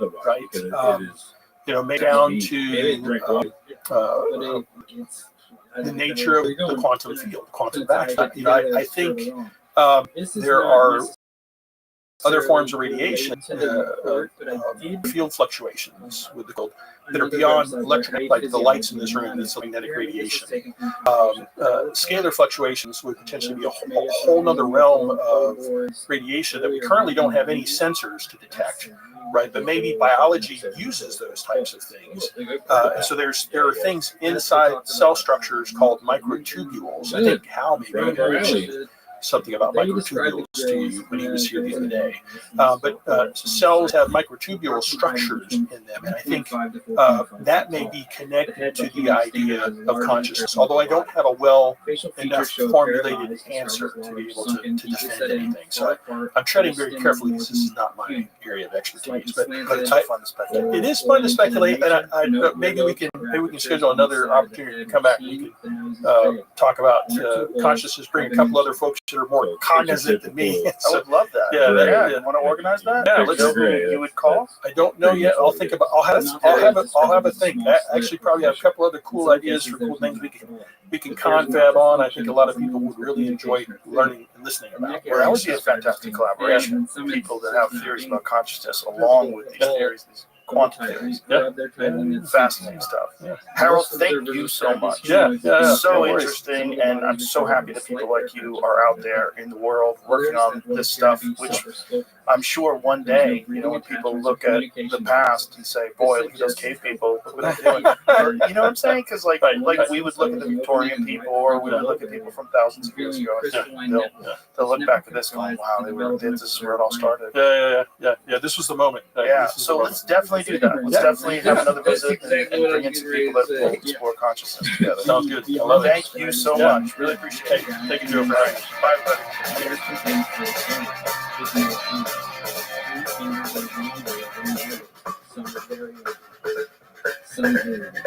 you know this TV? This right here. The Krill report, I want to think it's in the 90s. What year was Independence Day made? There's a lot of fucking similarities between the aliens The and Joe that Rogan and your Experience. Train by day, Joe Rogan podcast by night, all day. Yeah, and like, All right, well, if you remember, what are the odds that I contact you on Instagram and the fucking day because you're the aliens here were is an the day your book exoskeleton, comes out? a big It's exoskeleton. Pretty The ones inside, unlikely. Kind of they look crazy, like your a typical little bit, predator. Right? It's kind Yeah. of like the universe smiles upon us. So it just, You know what I mean? Those It's like similarities, Yeah. obviously you'd have to synchronicity. If you merge want the to believe exoskeleton in parts and stuff. the But if you simulation, did, then sometimes I do. I'm with you. Further in, Sometimes you just see something, you're like, this is a simulation, right? Right. We're not doing it. Yeah. There's a second and a third and a fourth and so on. Sometimes just things seem like God is showing you satire. Like there's just a little fun thrown in there. And a lot of it is on your Instagram page. I have to tell you, dude, I have wasted so much fucking time watching your videos going, what the fuck? Is that real? And so many things I've learned from it. It's very educational, but it's also very fun. Cody Tucker, your book is called And Now You Know. And I didn't even know you had a book when I reached out to you. I just said, this guy's got to be interesting. Yeah, I mean, that remains to be seen. We'll find Well, out you together. are on Instagram. How did you get started doing that type of a page? Because it's very specific. I mean, I've always been interested in like random facts, like origin stories of words, like movies, all these different things, like the dark side of history. Right. And I like telling people those stories, and they seem to enjoy it whenever I tell them. So why don't I just like make little videos and clip them, clip them up, make them look all What were right. you doing before you're doing that? I mean, I've always had a podcast. No one watches this thing. So it's All right. We'll bump that bitch up now. Well, yeah, it might change now, but yeah, I mean, I wouldn't necessarily recommend watching the podcast, but it is it exists. That's So hilarious. It's all right, but That is, by the way, so much better than please watch my podcast, like and subscribe. Whenever a video gets interrupted by like and subscribe, the last thing you want to do is like and subscribe. Like, come on. I mean, I'd rather you just, if you watch it and like it, well, thank you. If you don't get it, you get in line. Well, that's how podcasts get good. Yeah. That's what I started out doing with this. I never advertised this thing once. Yeah. This thing got where it is 100% word of mouth. Yeah. That's it. Yeah. So I started watching pretty early, and but it still had like a pretty decent following then. But I know like you started like We started in 2009. Yeah, so this would have been like a couple of years after that. But when I started, me and my friend Brian, when we started, we weren't even thinking it was a podcast. We had already done these things where we'd stream live from the green room at comedy clubs back when it was on Justin TV, which became what, Jamie? If they are being Twitch. So we would just be, like Joey would be talking shit in the green room, and we'd be having fun, and we'd just film it just for fun. Gotcha. And then I had a few friends that started doing internet shows. Tom Green was the big one.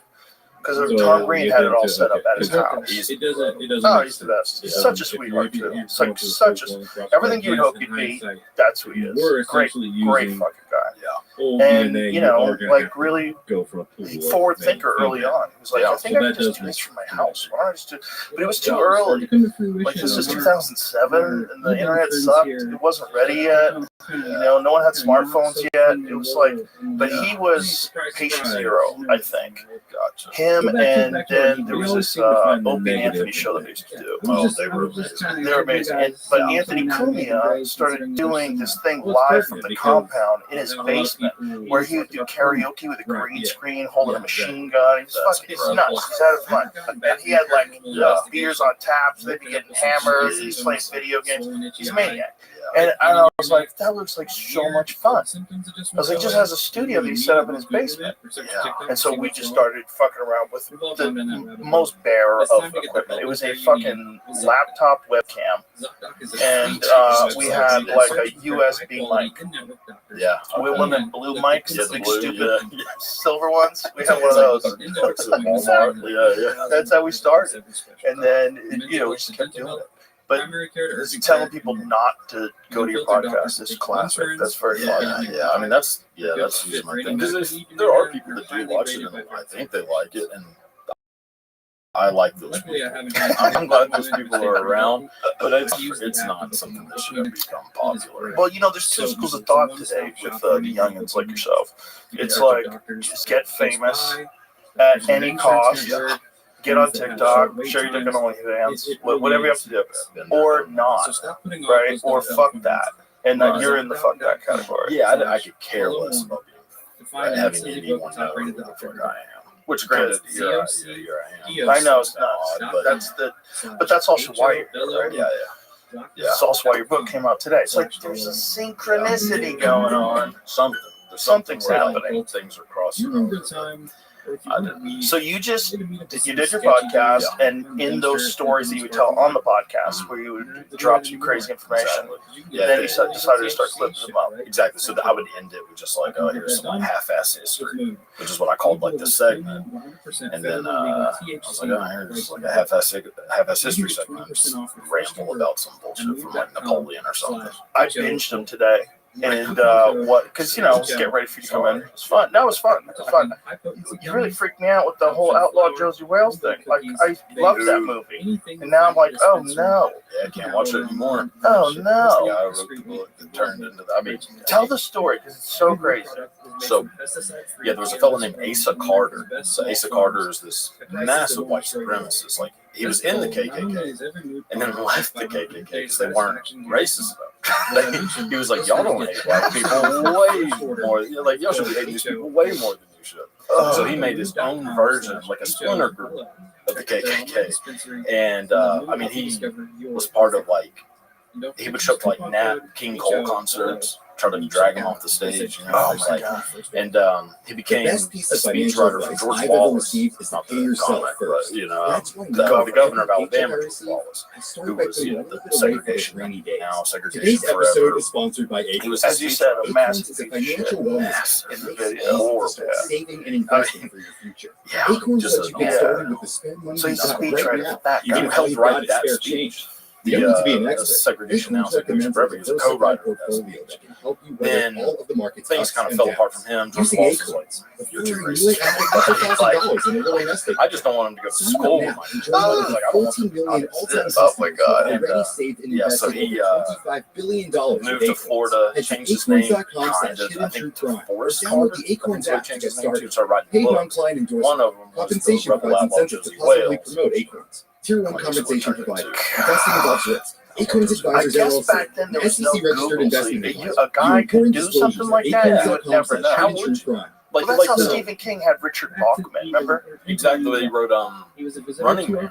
Yes. He wrote Running Man is Richard Bachman. Yeah. Things too, but yeah. What is it? What is it? The Dark Half? The other one that I really liked? Is that Richard? Is that? I don't know if that was I think that was a Was the Bachman. Talisman? I had a bunch of them that were great. Yeah, I That was gonna say, I guy think that's- was so cocaine worked so well for him. You know what I'm saying? I mean, if there's ever a dude, and I know he's clean and sober now, and God bless him, and I feel terrible that the guy got hit by a fucking van, like the whole deal. It's crazy. Yeah.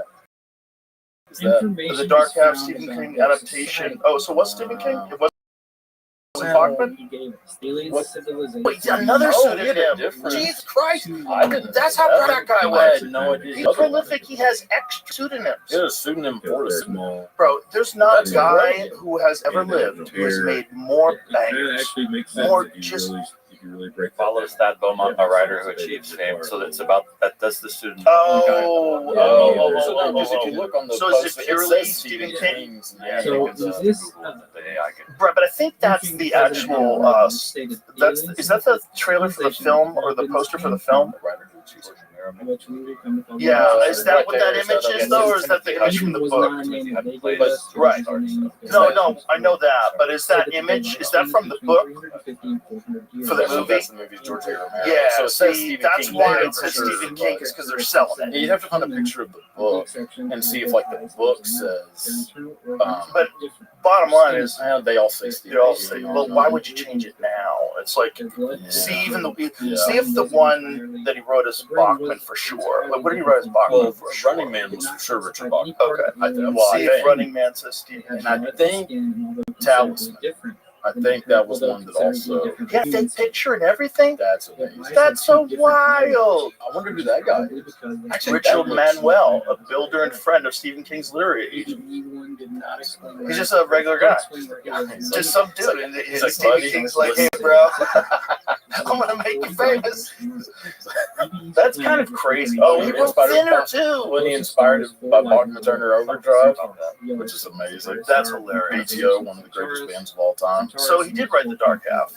The surname Stark was later used in the King. Oh, no. Okay. Yeah, Richard Stark? Richard Stark is another one?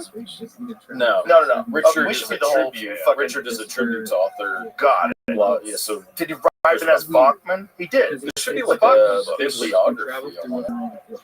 At the last moment, he changed it to Richard Bachman. But Thinner was. Gus Pillsbury was a different one he was going to use. Oh my God, that's hilarious. At the last moment, he changed it to Bachman. So Bachman was the Dark Half. If I was a porn star, my name would be Gus Pillsbury. Or was it the Dark Half? It says Thinner. Let's see. They're bringing up the Dark Half, so it has to be that. Stark was later used. His surname Stark? I don't know. Either way, this is Stephen King. Let's forget about it. But I think Running Man, I'm pretty sure Running Man is one. He wrote so many good books that it's like, I'm giving these people too many books. Let me write some under a fake name while I'm the biggest book-selling fiction guy in the world. It's insane. Have you ever looked at just like the first 5 books? Maybe that's what the Dark Half is about. It's like about his using of a pseudonym. Maybe that's why you're thinking. Oh, of it. interesting. I don't know. Oh, well, that makes sense. The Dark That does Man, make so, sense. yeah. But see, Well, I at the think- top it said Running Man. Yeah. Okay. The Dark Half book is great. I've never read that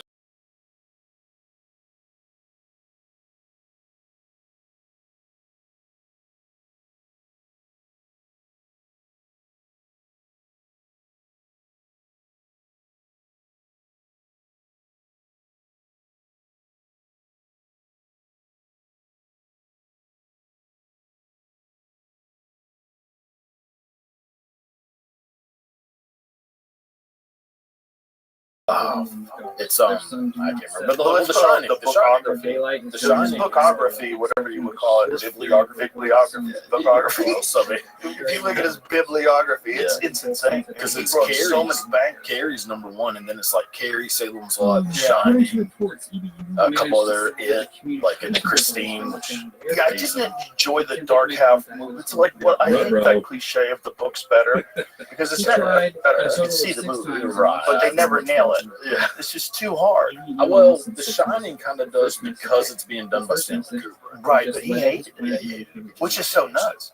Well, he said that he thought Nicholson turned crazy right away, and he wanted it to be a very gradual thing. You know who he wanted? Who? Robin Williams. Oh my God, he would have nailed it. Robin Williams or Harrison Ford. Bro, you ever seen Robin Williams in that 24-hour photo movie where he plays Psycho? Oh, that's it. That's One hour dude. photo. That movie is Oh so my good. God, it's insane. He's so good. He might be one of the greatest actors of all time. Like Crazy how good he is in that movie because you just really believe he's a psycho. Yeah, because he's so lovable at first, but there's all these little signs that like keep this guy away from the kids. There's layers. Yeah. There's layers to that story. Yeah, that's such a great movie. He was a bummer when he died. Man. That one bummed me out. Yeah, I've only cried a couple times when like a famous person died.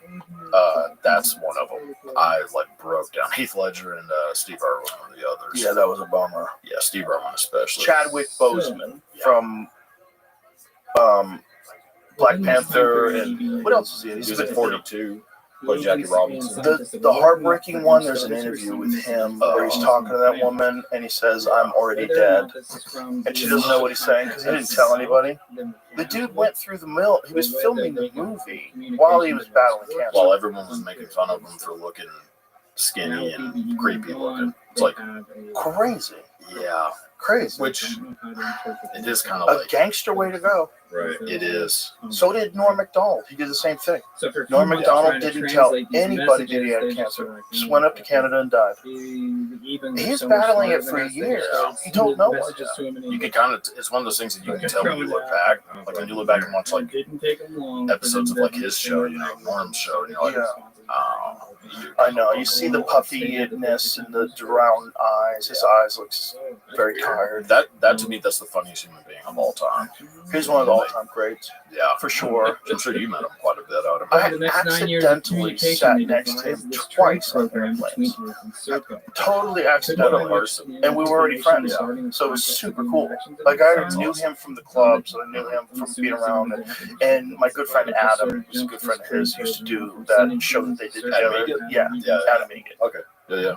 Who's the talent coordinator at the mothership. Yeah. So I'd known Norm forever, and then one time I was flying back from somewhere, and I sit down, and then Norm plops right next to him, like, dude, like, what are they on? And then we're having the most fun. It was the most fun. So the second time was even crazier, because Norm sits down next to me, we're having a great time. Yeah. Just laughing, and he's just so fun. We're talking all kinds of crazy shit. And he tells me, I quit smoking. And fucking hard to do, man, but I quit. I feel so much better. I'm so glad I did. It's so bad for you. I go, yeah, good for you, dude. Fuck those cigarettes, right? So we land, and he walks straight into the store and buys a pack of cigarettes and is literally lighting it before he gets out the door. And I go, what are you doing? I thought you quit. And he goes, yeah, but all that talking about cigarettes made me want one. I mean, he did quit for a little bit, and then I know a lot of people who've quit, and a lot of people, I mean, they keep pointing to, like, it's like everyone's playing Russian roulette with fucking lung cancer. It's so crazy. You're playing like 80% of people don't even get cancer, bro. Which I'll take as well. I mean, look, I'll tell you, smoking just looks so cool. Yeah, smoking cigarettes, like because either God, I smoke cigarettes, which I need to not do that. But God, it does feel cool. It's also, I don't even give a fuck about my health. I'm out here thinking. Well, I don't have to be smoking a cigarette. At the same time, Nobody's looking at me like, Jesus. But that's like accelerating your demise, like purposely accelerating your demise for a head rush. Which is, I had to do this thing once. But a buddy of mine had this sketch show, and they had this sketch that they were putting together this idea, and he asked me to be like this troubled poet guy. And I said, okay, what do you think I should do? He goes, I think you should be like smoking cigarettes. You should be like this guy smoking cigarettes and talk. And I'm like, okay. That's right. Yeah. So I never smoked before. And that day I probably smoked like 15 cigarettes. I felt like fucking dog shit. Oh my God. My hands were shaking. And my friend Adam Ferrara, who's a comedian who's doing this with me, he smoked and he gave me some of his cigarettes. And everything. How do you do this? How are you doing this to yourself every day? This is so crazy. In what time span? The 15 cities. I guess we were doing it all throughout the day, so it's probably 4 or 5 hours.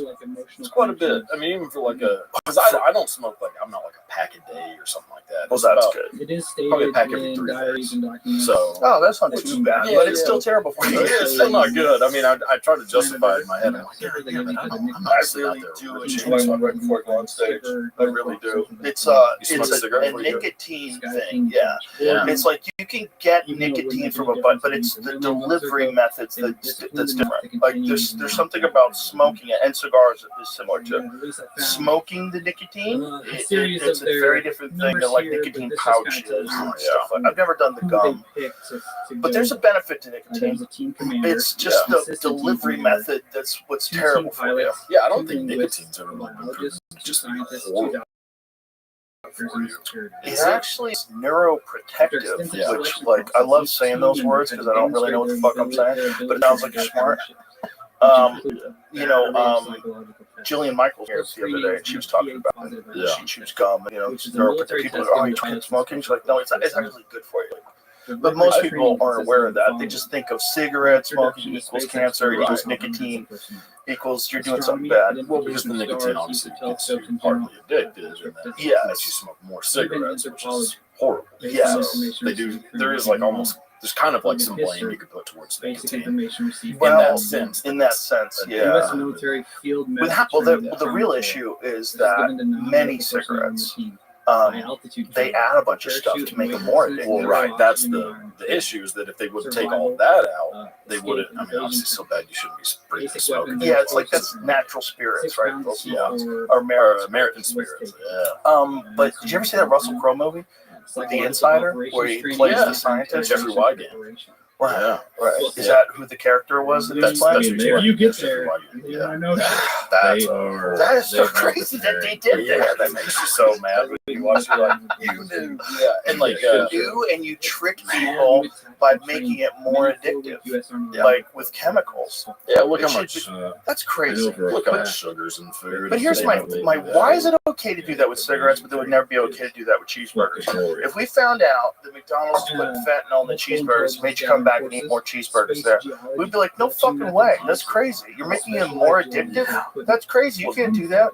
The sugar that's in it that does the same thing. Sort of. I mean, sort of. Yeah, I would say it does. But it doesn't. It's not killing you.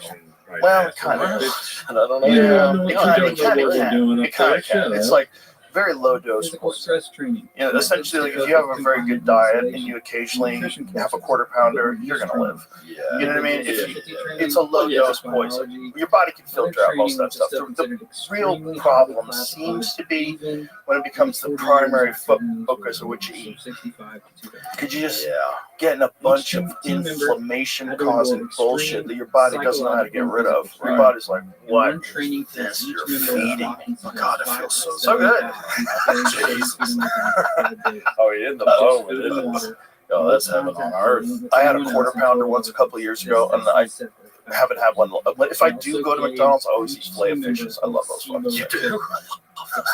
They're so good. That's weird, man. No, because I can't lie to myself and pretend that's a cheeseburger. You know, like You can lie and say that that's fish. yes, Yeah, yes, it's a thing. It's whatever it is. It's a sweet bun and a delicious salty fish-like thing in the center with that tartar sauce. It's just yummy. I'm not trying to. You don't have to justify it to me. I mean, I don't particularly like the taste of like those kind of burgers. I like a good smash burger or like an In-N-Out burger. I'm with you. In and Five out, Guys. in and out, Yeah. top of the line. Top of for the like line. fast food. Yeah, you can't go wrong, man. The Chick-fil-A. Can't go wrong. Like In-N-Out burgers, if you don't like them, I don't like you. How about that? Do you like Whataburger?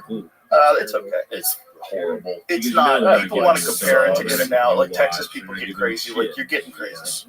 This is how we had a civil war. Like you gotta look at things realistically. Now, in that war, I'm taking the Whataburger people over the In-N-Out For sure.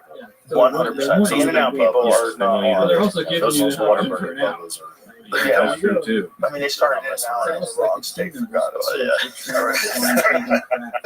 This is the state that's telling people that if someone breaks into your house, you should flee. You shouldn't tell them to get out and shoot Get out them. of your own house. Yeah, that's his You name. should gather up your child and run up the hill behind your house and flee and hope they don't shoot you back. Yeah, that's a good idea. It's like you can't. It's like that piece of shit speechwriter. Like, Carter. yeah, there's gonna be nutty on both sides. Yeah. There's gonna be nutty on the left and nutty on the right, and it's up to us, which is like most people are just reasonable in the center, live and let live. If you had like an ethic for this country, what are we about? We're supposed to be about freedom, live and let live. But the problem is the people on the far crazy screaming left and the people on the far crazy screaming right are all fucking losers. And those fucking losers make me connected with them and all their stupidity and poisons all the ideas that they agree with. Right. On both sides. And they're so much louder, so you think there's more of them. When in reality, it's like what 5% probably of each side. Exactly. And the other. I don't even think it's 5%. They're just the ones that are online all day long. And then on top of that, you get a bunch of people who are paid to do it. So it's like, oh my God. When you see tweets, like people get busted all the time now, these air quotes influencers. They'll tweet something and then you'll see like 30 versions of the same tweet with the same wording. Like, what is going on? That's hilarious.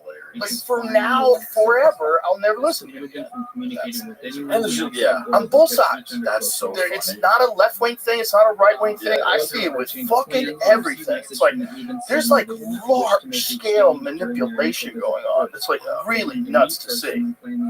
I like See it. about that Reddit dead internet thing? Did you see, Jamie, do you know about this? Like, there's, I believe it might be a lawsuit. So this company used a bunch of chat bots. I believe it was on Reddit. I just sent it to someone. I'll find it. Can't find it. I forget what the agreement was about, but essentially getting in trouble for facilitating these fake arguments, like as an experiment. Oh, Which is, if that's why. for sure, countries are doing that. Reddit threatens to sue researchers who ran a dead internet AI experiment on its site. Deeply wrong on both moral and legal level. That's not good. So this is what they did.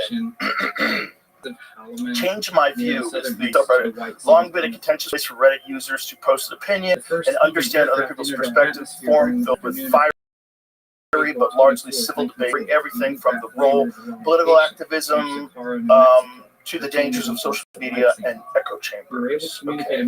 Lately, though, not every user posting on the forum has been a real human. As 404 Media reported this week, University of Zurich researchers dispatched an army of Zurich. That's not a good place to do it from, guys. You shouldn't be involved in No, the where you look, you sketchy. Research dispatched an army of AI chatbots to debate human users on the subreddit in a secret experiment designed to investigate whether the tech could be used to change people's minds. The optics were horrendous, with bots claiming to be characters, including a survivor of sexual assault and a black man who opposes the Black Lives Matter movement. Worse yet, the AI models scoured the post history of users they were replying to in order to be as convincing as possible. Basically, a formalized trial run of the dead internet theory that much of the internet is already AI generated. You know about that theory? The AI dead internet theory.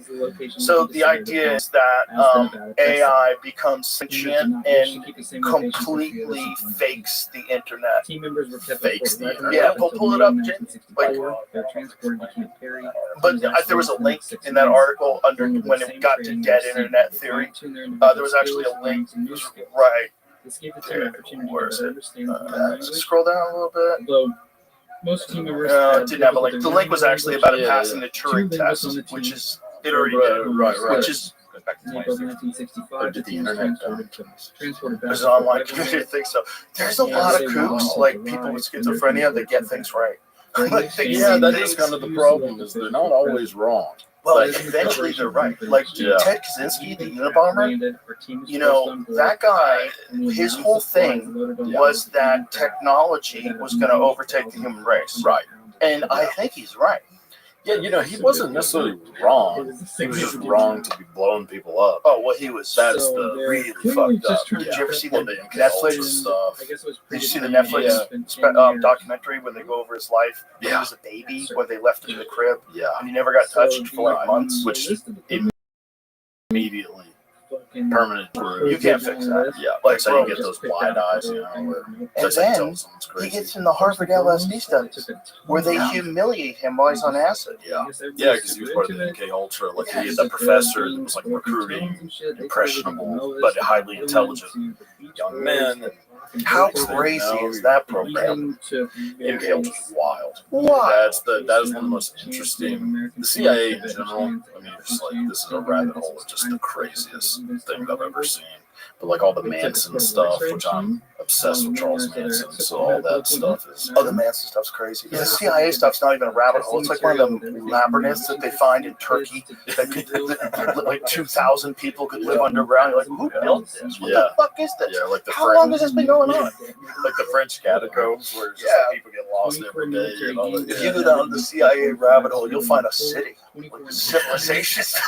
Like, and then you have to think, okay, but also Russia has the same sort of operation going for Russia, right? Right? Every country has them. Yeah, everybody has a CIA, KGB. I mean, So they have to exist. So like, let's all get rid of the CIA, and then what? We get taken over completely by Russia and China. It's like, slow down, everybody. Like, there's a nutty AI war going on right in front of your face. You just haven't heard the bombs go off yet. right. Okay. It's happening right now. And if they pulled that off in the University of Zurich, which is kind of creepy, that university would like do that, pretend to be a black guy who's against the Black Lives Matter movement, and a woman who survived a sexual assault. You're just making it up with AI chatbots. Like, this is insane. fucking wild. And just to see how people react. What the fuck do you think is going to happen? Or find somebody who actually is one of those people, and then see how people react. If that's what you want to do, like you don't have to pretend to be one. There are lots of people who Yeah, would you could probably just recruit. volunteer, and you could have a whole study control group. You know, have the whole thing. Yeah, you don't have to do it anonymously on the internet under false pretenses. Like, you wouldn't have to do Unless that. you just want to have fun. I mean, I guess that's the. But the problem is, anytime you're doing a study with real people, they know they're in a study. Yeah, what's that? There's a law like they a probably have a warhead. where like you can't.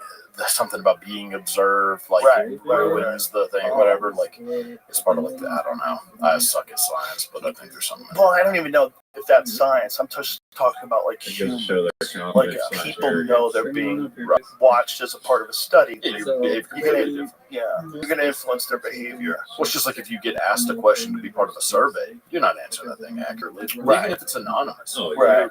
Just because They you probably know thought that like worst your case answer is going to scenario, be make you look maybe a little bit bad, you'll church up your answer get a at little. least Maybe a not outright hey, lie, but if don't it asks fuck you with us. how many drinks do you have, But even you're not telling them exactly. You're not counting them up. You're going 6 to 8 sounds about right. Yeah, this uncertainty is why I think we're super They're not vulnerable. worried at all. Yeah. Because this uncertainty is why we're all going to be very vulnerable. Excuse me. we're going to be really vulnerable to any sort of electronic bridge that they start using, like whether it's a wearable or an implant that lets you legitimately read minds, which I fucking think is in our lifetime. God, I hope not. It's so scary, dude, because we'll give it up to know the truth. People will give it up to know the truth. Yeah. I mean, think about how much of your data you give just so that you can Google things. Like, figure how much money they make off of your data, giving out your email address and all the fucking spam texts that you get every day, all the chaos. You gave that up. Yeah, Easy, just for free internet, just for free Google. Yeah, I give it up. I don't give a damn. I just give it all up. Everybody does. But imagine like what Google would cost. Like if Google was a pay thing, the only way you could ever know anything about what's going on in the world, you have to search it. Every search engine costs money. Right. It's like, oh, but instead you get this free value. But wouldn't you rather not pay? Of course. But what if you paid for it and then they couldn't use any of your data ever? And it was a totally like honest relationship, and you're not allowed to curate the information either. Yeah. You just have to put out the information as it exists online. Right. Because we gave up privacy, we gave up our data, and we didn't even think about it. We didn't even know it was a thing that we were giving up. And then we're gonna give up sentience. We're gonna fucking be connected to the hive mind. Yeah, I really think so. Yeah, because it's weird, like with, you know, online like data privacy. Like you don't really know what it is that you're getting. It's not like normal privacy where, like, if somebody asks, like, "Hey, can I take a picture of your driver's license?" No, what are you talking about? No, you can't. Right. But they can get the majority of that information.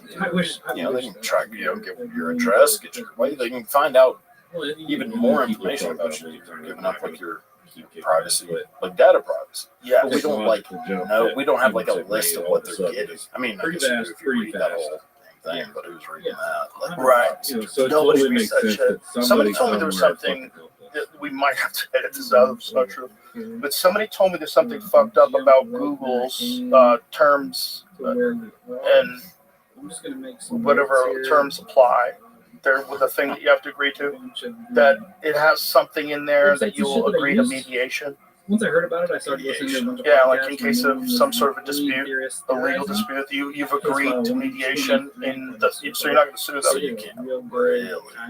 Yeah, like whenever you get hired in a new job, they have those kinds of like clauses too.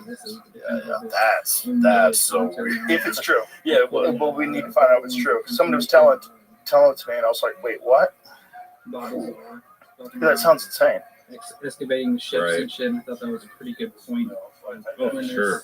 When they said that the ships except as required by applicable law, mediation is voluntary, and neither you nor Google are obligated to settle disputes through mediation. A lot of this comes directly from this Google website. But this is, I said Uber. And No. Wrote this. Oh, I'm sorry. Uber. Uber. I'm sorry. I probably mumbled. www.oocities.org, where a man by the name of Maurice Osborne went through the entire Uber's terms of service include a binding arbitration clause, meaning users agree to resolve disputes through arbitration rather than in court. This arbitration is individual and non-consolidated, meaning you can't join with others in a class action suit. Uber also limits its liability and states that drivers are independent contractors, not employees. If you have a dispute, you can try to resolve it through mediation, but it may ultimately be resolved through arbitration.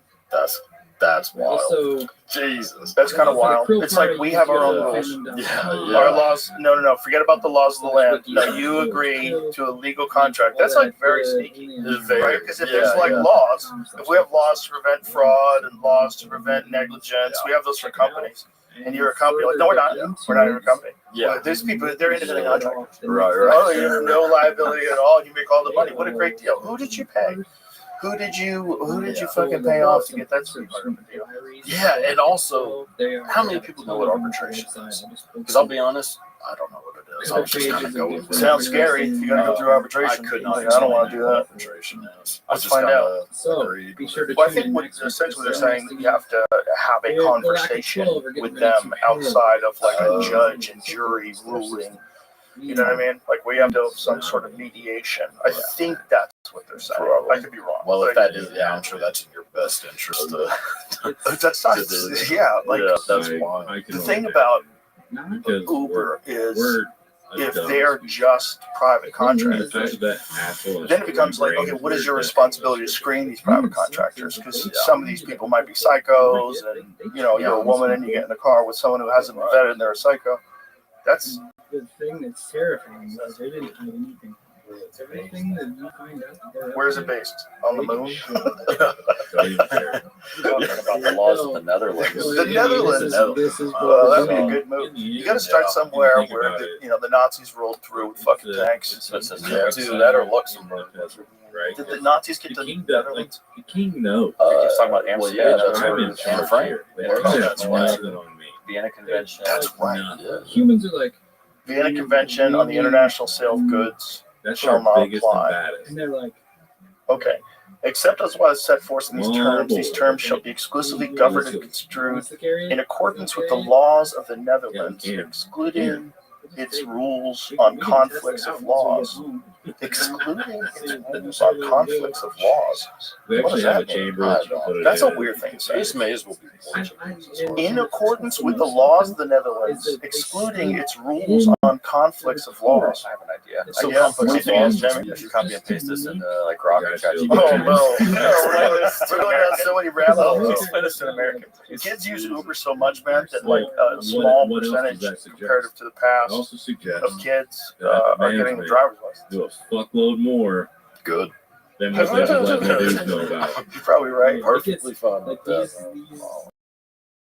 diaries and shit. Is Grok your favorite to use? Would you like? You have to go. I honestly think you have to test them all. When you're asking a question, you really want the answer to. It's very They give you varying responses. I had a ChatGPT lie to me yesterday 4 times in a row. Look how quick this is. Let me break this down for Isn't it wild? an American audience in plain language. It's insane. This selection of a contract explains it. See, this is what I'm saying. Like, if it's already happened, Yeah. if AI is already taken over, we've already agreed by the timing of your book, the synchronicity is real, and that maybe the simulation is real. And then if it's going to be simulated, it's not going to be simulated by a bunch of people. It's going to be simulated by artificial intelligence. There'd be way more mistakes. Hours. Yeah. Dutch law applies. The contract governed by the laws of the Netherlands, not U.S. law. This means Dutch legal principles will guide how the contract is interpreted, except for conflicts of laws rules, which deal with choosing which country's laws apply. Oh, that's what it is. Also, an international treaty called the Vienna Convention, which covers sales of goods, doesn't apply here. So what essentially they're saying, like, we go by the Netherlands laws. If you have different laws in the United States, go pound sand. Those don't matter. This is in the Netherlands. Your lawsuit's here. It also probably depends on what happened. Like if it's a speed limit thing, you go by the rules of the speed limit. But if it's something about interpersonal, the driver and the Don't you think that if you do business in a particular country, you'd have to follow the laws of that country? Doesn't that just? You would think. I mean, I'm not even trying to be unreasonable here. Maybe they're better in the Netherlands. Maybe they're more fair. I don't know. It's not even a value judgment. I don't know.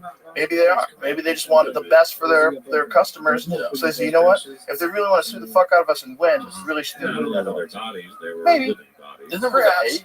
The Hague is in the Netherlands, right? Is it? With the world, like, what do you call it? Crimes against humanity, like war crimes, is all in the Hague. Yeah. I don't know if that means anything. I don't know if it means anything either, but I would imagine if you're doing business in China, you're not allowed to say, yeah, but U.S. rules only. We only got to, so if you want to sue us, it's Alabama, sue us in Alabama. They'd be like, fuck you, we'll sue you right here, sit your ass down. What are you talking about? Our place. Yeah, you're doing business in China, you get sued in China, motherfucker. You should always, no matter what, wherever you are, you got to follow those laws. That would be how would that that not? seems super reasonable. Seems like It it. seems like you should be able to avoid that by like setting up shop in some fucking dictatorship somewhere. You know, like your homies with some guy who's a dictator, and you're like, bro, you want to make some money together? We'll incorporate in your country. Let's fucking raise some cash. Yeah, tune in next week. We're gonna get Yeah, it's That'd be cool. it's all very weird. It's very weird. It's but the driverless car thing might be even weirder because that's a solution out of it. Like, man, I don't trust these Uber drivers. They're sketchy, man. Good. Really, Get in one of those fucking robot cars. Yeah, get in one of those Waymos where you can't even bribe it. Okay, if the government's trying to get you, and they have a setup for you. Go, bro.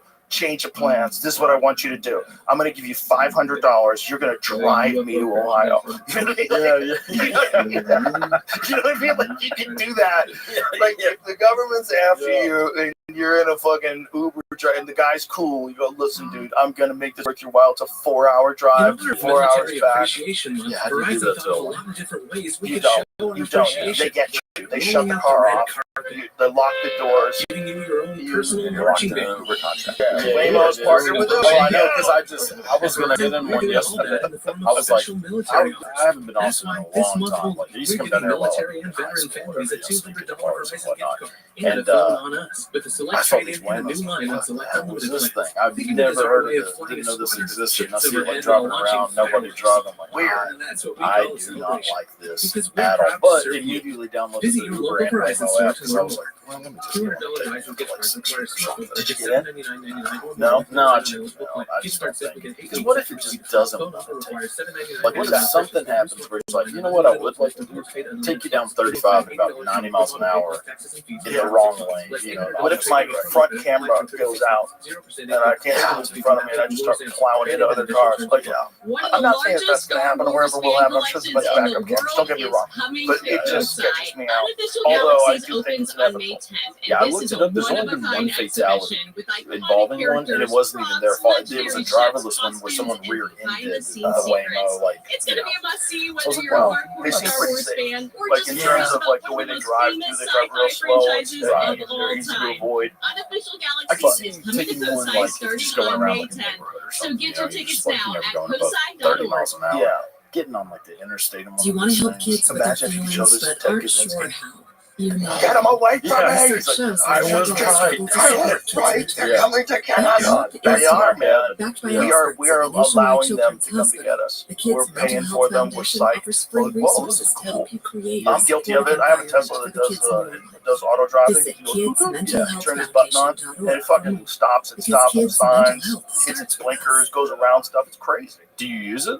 Very rarely. One of the It wears largest me out. Star But I Wars do fan sometimes. collections in the I mean, I've done it world like is I coming haven't to driven me home Cosi. 3 or 4 times. Unofficial Galaxies Just like, opens on May just like, 10th, and crazy. this is a Just 'cause it's one-of-a-kind weird, exhibition you know, with but I'm always, iconic my hands are characters, close. props, You know, I'm never legendary like ships, looking at my costumes, phone or and anything like that. That's behind-the-scenes crazy. I would trust secrets. that. It's Like, gonna if be a you're must-see just whether sitting in you're there a and like kind hardcore of, Star Wars fan or you just could take curious control about one of the if most need famous be. sci-fi But that's the franchises bridge, of all bro. time. Yeah, that's the Unofficial bridge. Galaxies is That's coming the to bridge to Cosi starting on transhumanism. May 10th. I think we So all get need to your stay in tickets our now at separate, no cosi.org. bridges. In I honor of agree, military but I think appreciation we're month, going. Verizon I thought of a think lot of we different are ways we going could to show have our these kind of appreciation, people. like rolling And out then the the red people from carpet, now on will be like personally, giving like you your own physically personal marching integrated band, with some kind of electronics. or throwing a I bumping don't like shindig. that one bit.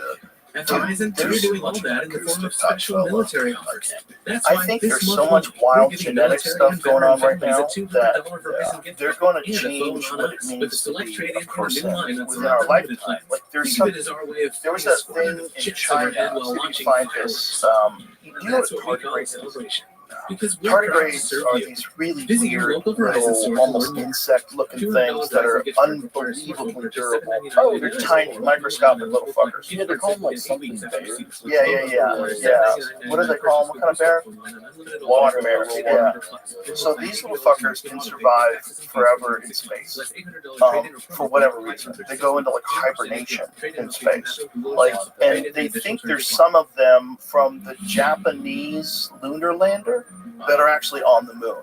They think tardigrades are on the moon and that they're like in a suspended state of animation, and that if you brought them back to the United States, they'd kick back in and be alive again. That's how crazy these little fuckers are. So there was this Chinese experiment where they're integrating tardigrade DNA into human DNA. I think there's nothing that could ever go wrong with doing that.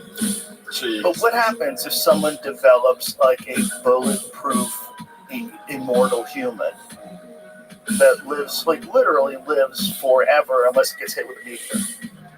Like, that's not outside of what's possible. They developed, or they were developing some kind. See if you can find that first before I make you Google this. But they were trying to develop some sort of bulletproof human skin using spider silk.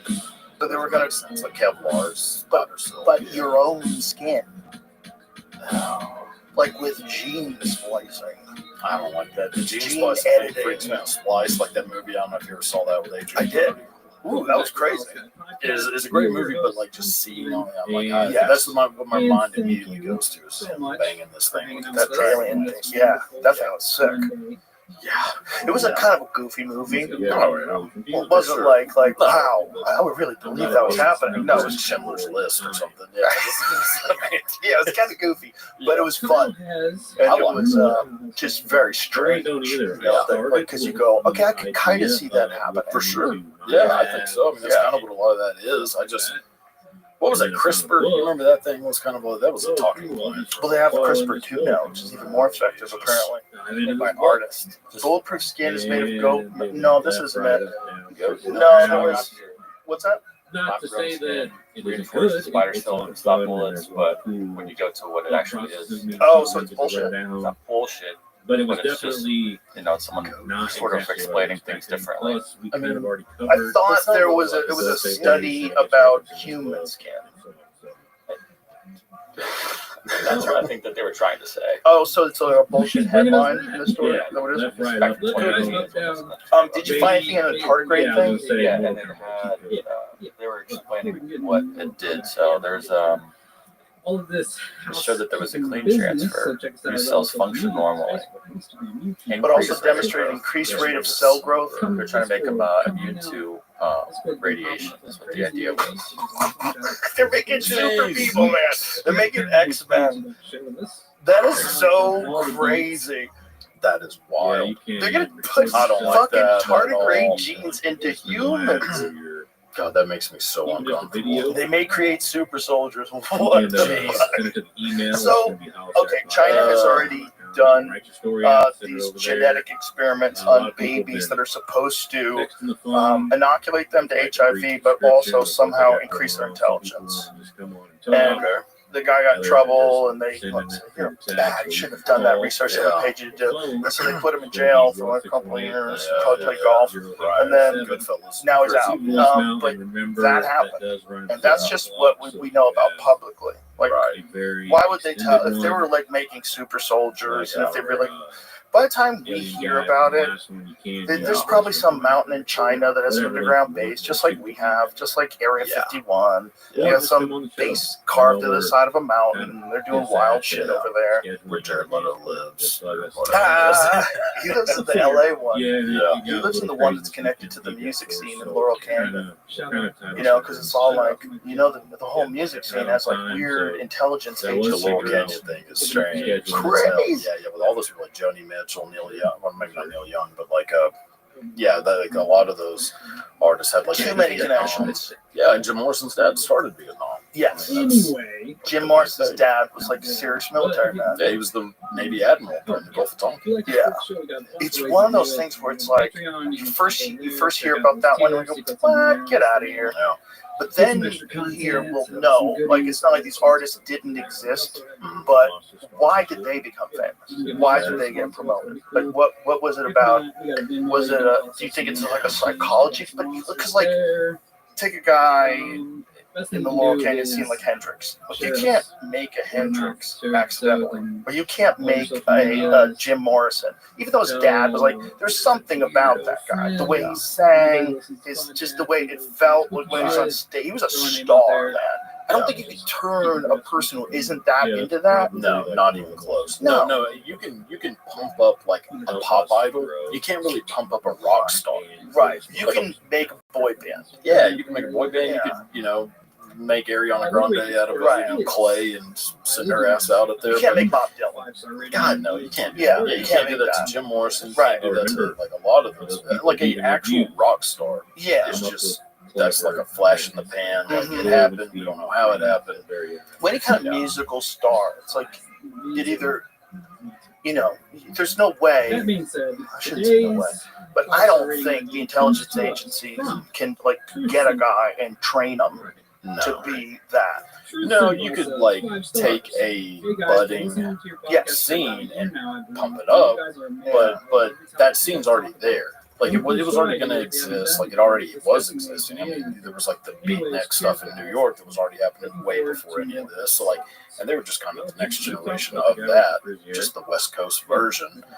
But there's, you know, there's like that was already there. So yeah, if you want to say there's like a conspiracy that they pumped it up and like put more money into like marketing their music to make sure that those artists' music got sold more and played on the radio more, like kind of a payola sort of thing. Right. That makes sense. I mean, Yeah. that could be. I don't know that it happened, but I know it's confusing, right? Because you want to draw conclusions, but then you got to go, okay, you can't invent Jazz Joplin. You can't make that a lap.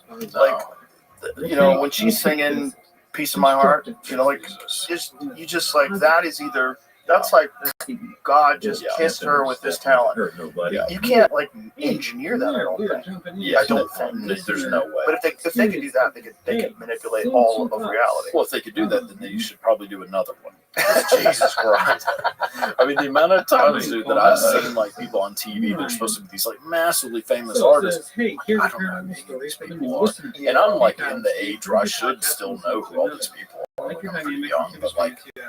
Yeah, I don't know who they are, and they all sound horrible. Like, I don't like this is the proof of there being some simulation where we're all just like listening to the same. But I wonder if people thought that about every.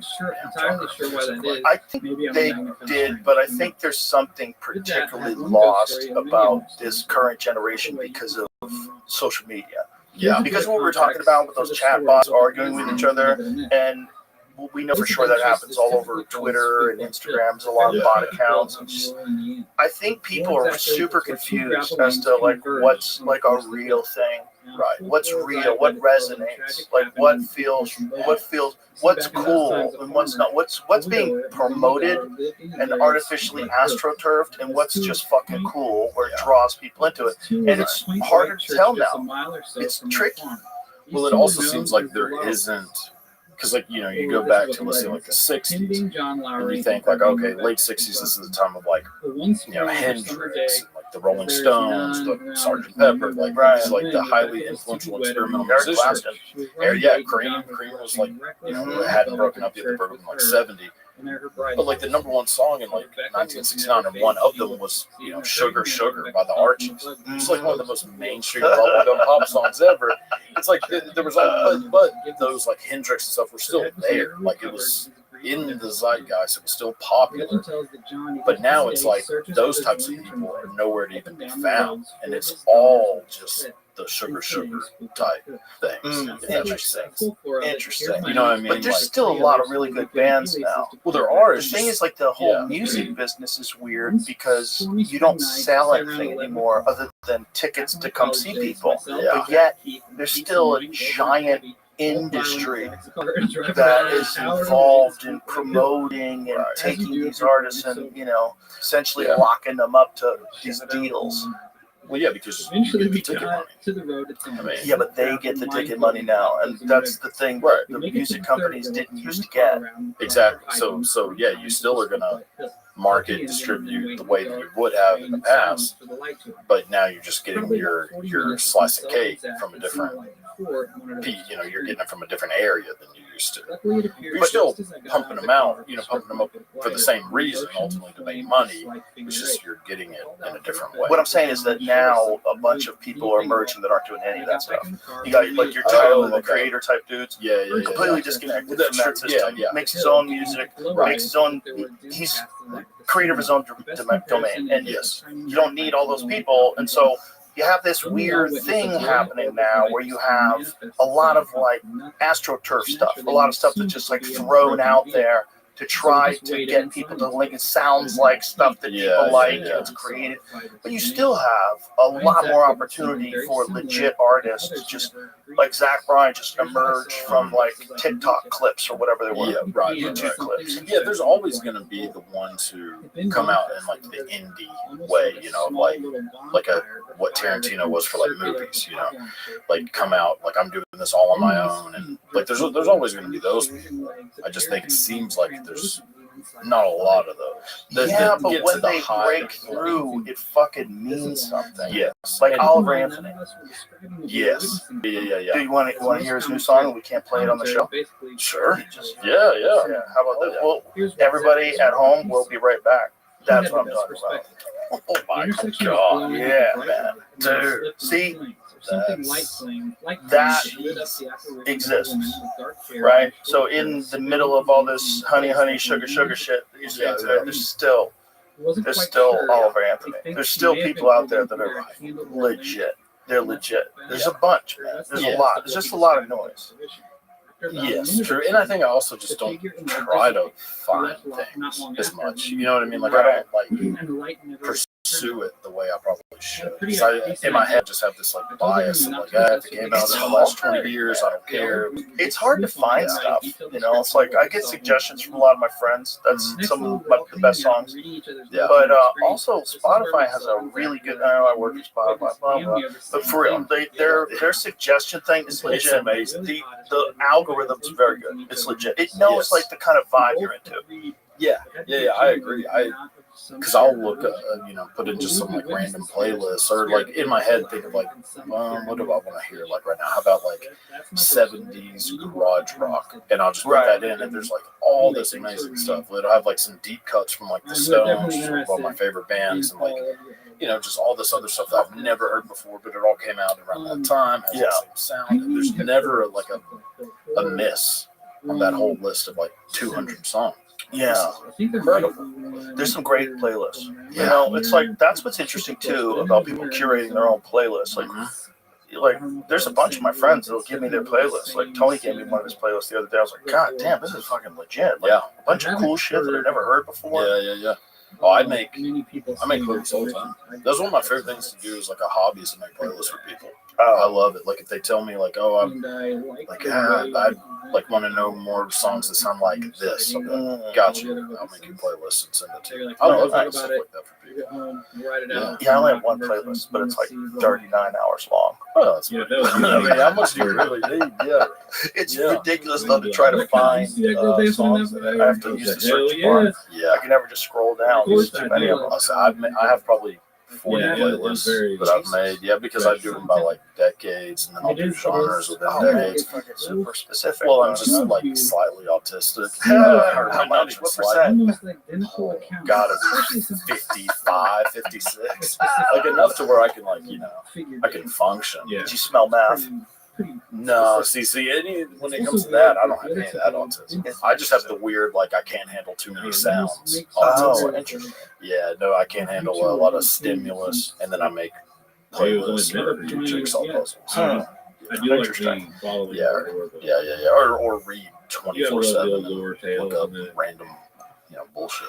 That's the superpower of it, right? I think so. I mean, I'm glad I have. I don't know if I'm really autistic, but if I am, I'm glad I have. Well, are you self-diagnosed? Oh, there you go. I'm self-diagnosed, right? You are a doctor, though, right? Sure. I mean, as much as I'm guilty as charged. I've self-diagnosed myself with ADHD. Yeah, but you know yourself better than anybody else. So you should be able to self-diagnose. Well, I don't think necessarily ADHD is totally real. I think it's one of those things for people that just think differently and they're fucking bored as shit. They can't pay attention to stuff that sucks. Well, there probably is some disorder in it, but to because I don't think it's necessarily wrong to say that there is like a thing, but to say that it's like a disorder and that it's negative and that it needs to be treated is different. Like I don't think ADHD necessarily needs to be treated. It just needs to be like fucked. It's only a disorder because we have a very rigid civilization. If we don't live in accordance to the way our bodies were designed. Our bodies were designed to be hunter-gatherers. That's the reality. That's the reality because it takes so long to become a hunter and gatherer, and it took like hundreds of thousands of years for us to be good at it. And we've only been living in civilization for a little tiny little bit of time.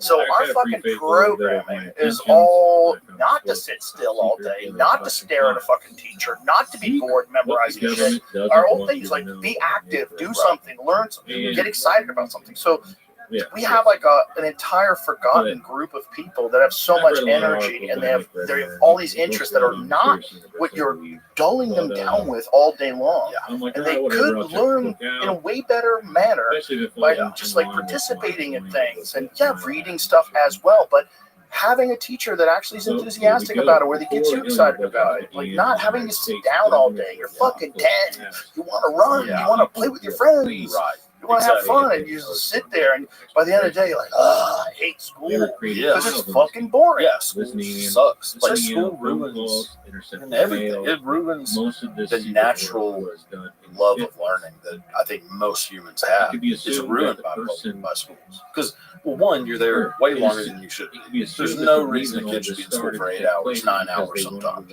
Why would an 8-year-old need to be in school that long? It's a really good question. It doesn't make any sense.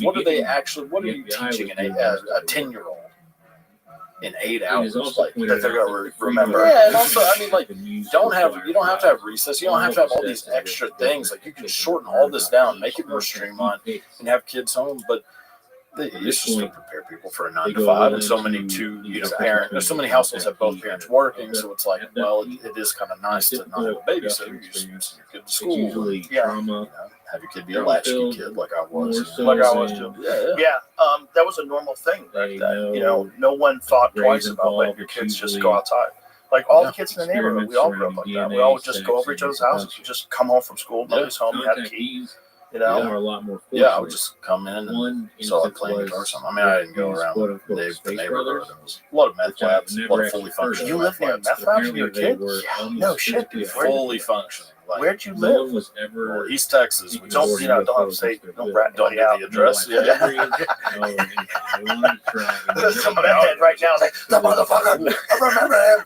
I'm gonna fucking find you. Well, they've actually all kind of blown themselves up since then. Funny how that works. Yeah, nature really has a way of taking care of itself, That's such a crazy decision to make. I'm gonna cook meth in a trailer. Yeah, one blew up, like the one next to my house blew up not that long ago. Like, I was just asleep and thought I heard a shotgun and looked, and there's just fire. I'm like, what is this? I'm imagining a slow-mo of the trailer blowing up with that Oliver Anthony song playing in the background.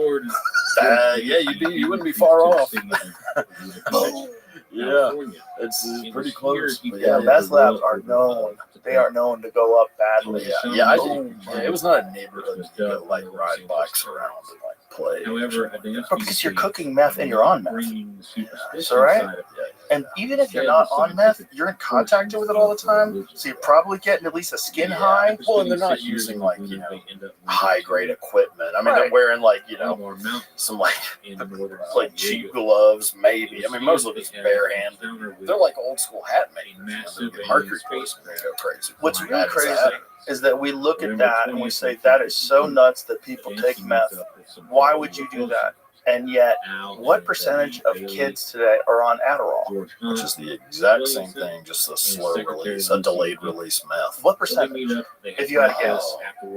I mean, it's probably lower than we think, because in my head, I think it's like 40%. But it's probably about 15. If I'm really guessing, like trying to win some money. God, that's a lot of. That's still a lot. That's still so many kids. That's crazy. More than 1 out of 10.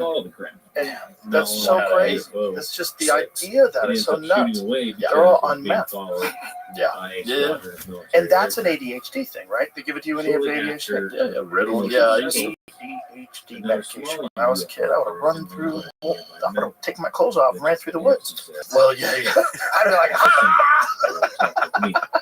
Well, what's crazy is it just turns kids into a zombie. It's so sad. Like, I used to work in a pharmacy for a long time, and just seeing like how many parents are coming in there giving their kid, and the kid's just like zonked out. They look like they're in one flew over the cuckoo's nest. And just like, oh, here's my kid. This like high level amount of Ritalin or whatever, 5 ants, Adderall. Like it is fun. Yeah, it's spooky. It was a party up there for It's us. spooky Like, that you guys, can get a doctor to tell you that's I mean, cool we're not- too. As long as the doctor tells you it's okay. Yeah, he needs that. Oh, great. Look, you got medication for him. You're gonna be fine. Little Billy's gonna be fine. Because you come home from school, from work rather, your feet hurt. You fucking sit down and take your shoes off. The kid's fucking sword fighting with his brother in the middle of the living room. Like, hey, you gotta stop. You gotta listen to me. Hey, you little fucker. And you're so tired, your ankle hurts. You can't get up. You're like, medicate this little motherfucker. Medicate him. Yeah, because it's easy to do, and you have a doctor telling you it's okay, so that immediately gives you some like reassurance that like, well, why would a medical professional tell me this He's is a medical professional, and he gives me my medication, which allows me to get through my day as well. Exactly. Oh, I mean, That's that great Rolling Stones song. Remember that? Mother's Little Helper. Yeah, me either. Yeah. Mother. Yeah. That's what it's called, right? Yeah, it is. It is. Great fucking song. Great. I mean, that's, Running for the shelter. yeah. I think that was the Valium days, right? Was that what it was? Well, yeah. I mean, I don't know if they didn't necessarily call it that, but there was like speed and Valium. Right. Speed, like an upper and a downer, and Right. you know, you take the upper to get all your chores done as a housewife, and you take the downer so you didn't kill your kids. So They prescribed those to people like candy. Yeah, forever. Well, I And think then back they figured out that Valium's like super addictive, right? Yeah, I think they legitimately didn't know back then. Oh yeah, for sure. Any excuse after that, like the OxyContin, you know, and all that. Yeah. Like, Oh, for sure. They knew about OxyContin. They knew that was essentially heroin. I mean, that's one of the great moments in that Peter Berg docuseries on Netflix, where docudrama series, where the guy is breaking it down to the doctor's breaking it down to him, like when the hot girl comes in, she's pitching that stuff, and he's like, "You're selling heroin. Like, you need to. This is exactly the same thing as heroin. You telling me I should put my patients on heroin? Or what are you doing?" Like the lone ethical doctor in a fucking shitty little house that he lives in. You know, he's like he doesn't make the big money because he's a good guy. Which is like, unfortunately, not unrealistic. Like, no, see that's how it is. Yeah. Because if you prescribe it, they give you, a $500 gift card to, a steakhouse. They'll buy you a new car. Well, all that stuff's nuts. Like with a certain amount of vaccines, 60% of your patients or more are vaccinated, you get a larger incentive. So you're like pushing it. The whole thing's nuts. It's nuts that that's legal. Incentivizing anything. Medical. I mean, why are you doing it? Dude, there was a guy that got arrested. I forget how many patients it was, but he was an oncologist, and he was giving people chemotherapy that didn't have cancer because chemotherapy is very profitable. So this piece of shit was telling people that they had cancer and then giving them fucking chemotherapy. That's for money. There's a special. And it was like a bunch of people. And I think he had some insane excuse when they asked, that you eat what you kill. That philosophy that they kind of have in medical school, like you have to do surgeries because that's how you get your money. Yeah. Like, I thought you were fixing folks. I didn't think this is all about you making money. That's crazy. And the fact that they incentivize you to do that. So a pharmaceutical drug company can incentivize you to push their stuff, right? Whoa, to push their medicine over another medicine, even though their medicine might have worse side effects, or maybe not even be the exact right one. Yep. Yeah. Like I'm on a couple pharmaceuticals. What do you want? Effexor, and I took a Klonopin about 2 hours ago. So small, very small dose. It actually did absolutely nothing. So maybe it kicks in at 5. We'll find out. I'm laid out. What is Effexor? Is that an SSRI? Yeah, it's an SSRI, but when did you start getting on that stuff? I started taking those just published stories probably 2013. Bizarre encounters. Yeah, and I've never noticed the difference. I just keep taking them because I think at some point it's going to work. You never know. Sometimes there's like a delay in the effectiveness. So, have you ever gone off them just to see like what it feels like? Yeah, because I started. Well, whenever I started drinking a lot, I was like, it said you're not supposed to do both. I'll just take the alcohol. I'll take the suppressant over the antidepressant. All work for sure. Oh, really interesting. Well, that night it worked real well, and then the next day it's like that's the problem. Yeah, I mean if my ceiling was stronger, I'd have a noose hanging up there. But yeah. Well, it's like someone's got to design a better alcohol. Someone's got to design something that, first of all, doesn't massively fuck up your motor functions. Yeah. You know, which is the most dangerous part about alcohol. So your body's not functioning. I want that to happen. I like that. Yeah.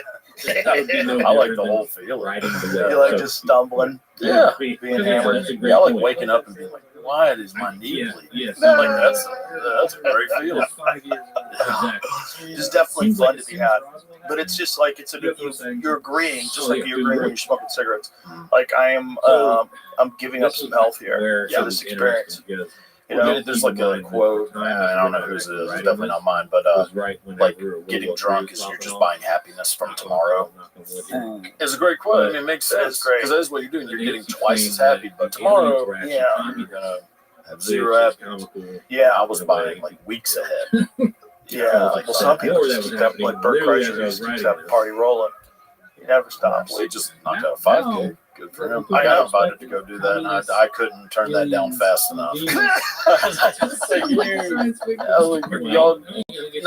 No, I'm not gonna go run a 5K. Listen, it's chasing. Bro, Jelly Roll has lost something insane. I think he's down 140 pounds. Literally, it was. I thought it was even more than that, but maybe. Is it more than that? I think. I don't want to. It's an insane amount. He looks so good. He looks different. He looks like a different person. Is wild. That's a lot. I mean, yeah. See, 180 is what I thought I had heard. Wow. So, yeah. Unbelievable. Yeah, Unbelievable. I mean, that's unbelievable. an adult film. See if there's a video I think that's on Bert Kreischer's Instagram of Bert with him on stage, and Bert is bigger than Jelly Roll. But he's right next to him, and Jelly Roll is almost unrecognizable. Yeah, I mean, he's so much thinner. He looks great, and he's committed.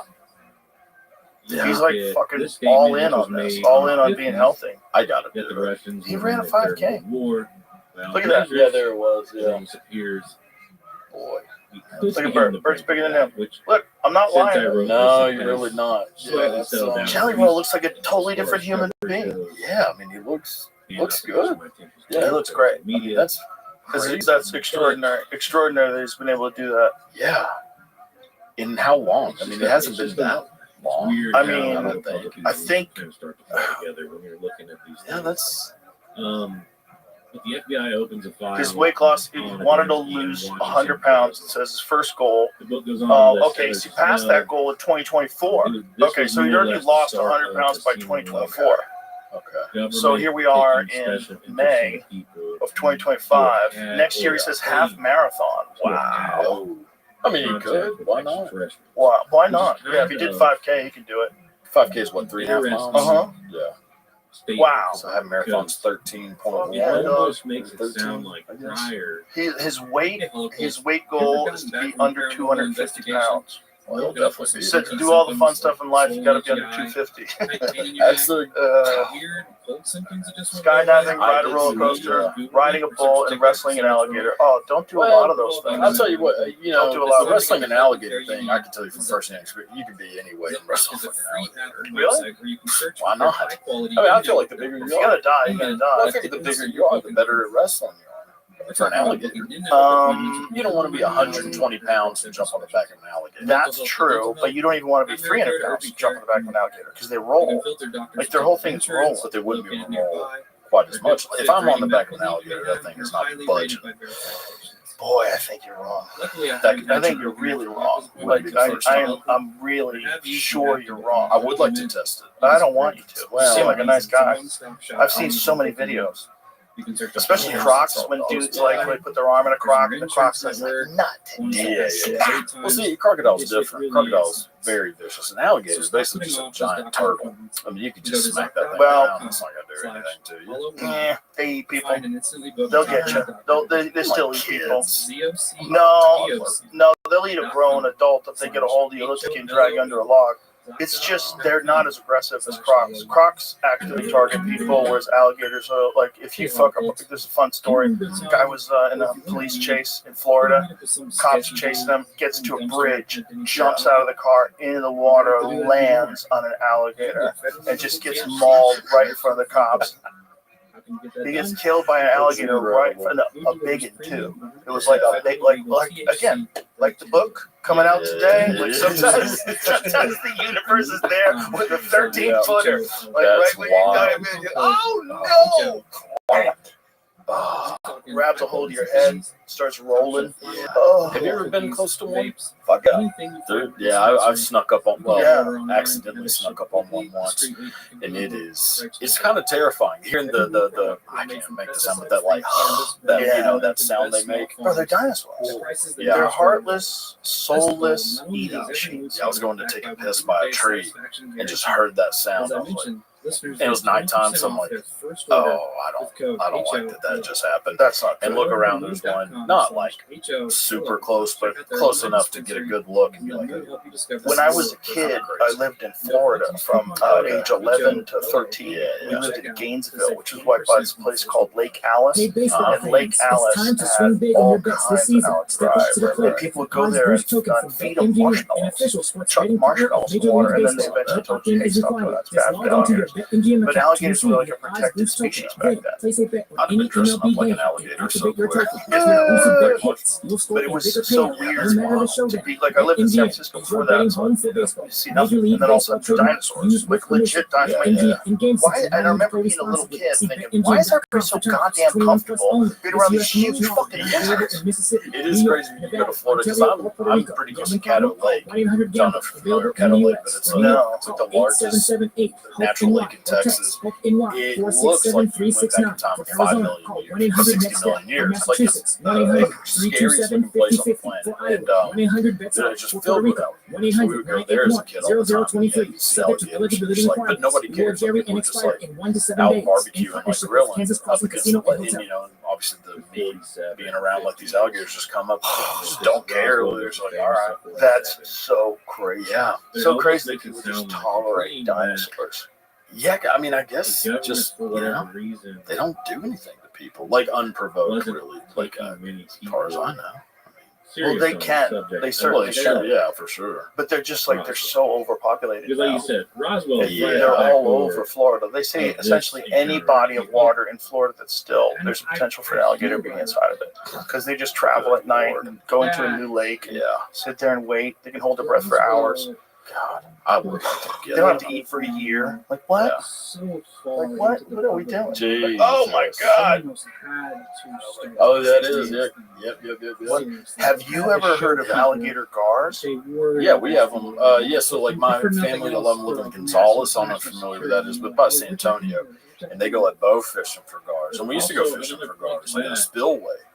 Just fish for these bastards. You can't eat them. Apparently you can. You can smoke them.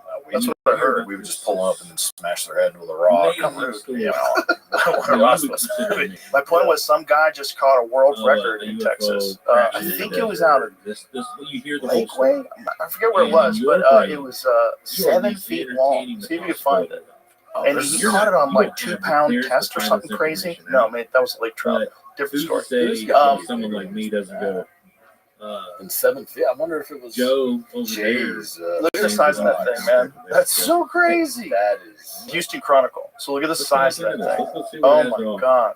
It doesn't mean that's so big. 212-pound alligator gar. And those things, man, look like they're from a different era. Those things look like they're not supposed to exist. Like, that is a goddamn prehistoric creature. Pull up some photos, JB, of alligator gars. They also don't attack you. No, they like don't. Very kind of skittish.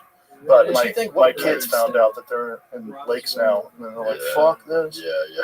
You're like, I don't blame them. You don't have to take a chance with that thing. Look at their face. Like, look at that photo. Look at that face, man. That looks like something from a book on dinosaurs, right? Yeah, it's like a sturgeon, like this huge ass sturgeon in Alaska. Where you're like, oh. From a different time. Like, a sturgeon looks like it doesn't belong in this time. Look at that thing, man. Yeah, I don't like that. But even the eyes, it just looks primitive, like a shit early design, like a 1955 Ford. You know what I mean? It's like, what were you doing back then? Like, that's a shit design. That stupid eyeball at the end of the mouth, it looks dumb, right? Make that picture bigger, the one that's that's big right now. Look how fucking crazy that is.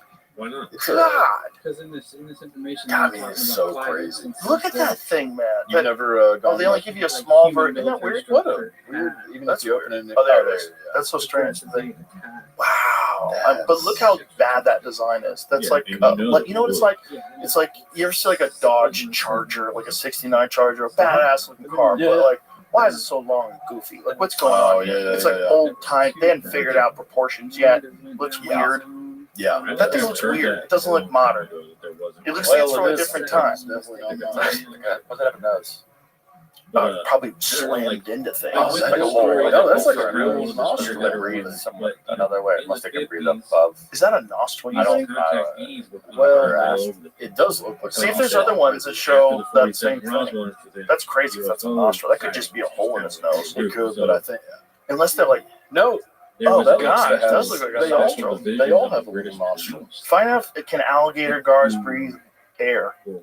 Because there are some fish that gulp air. Have you ever seen that? Yeah. So they go up and they actually can gulp air. Yeah. There's no oxygen in the water. I mean, these things all look like they have no. Whoa, they have nostrils. But their primary respiratory organ is the swim bladder, which can be used to breathe in air when needed, especially in low oxygen environments.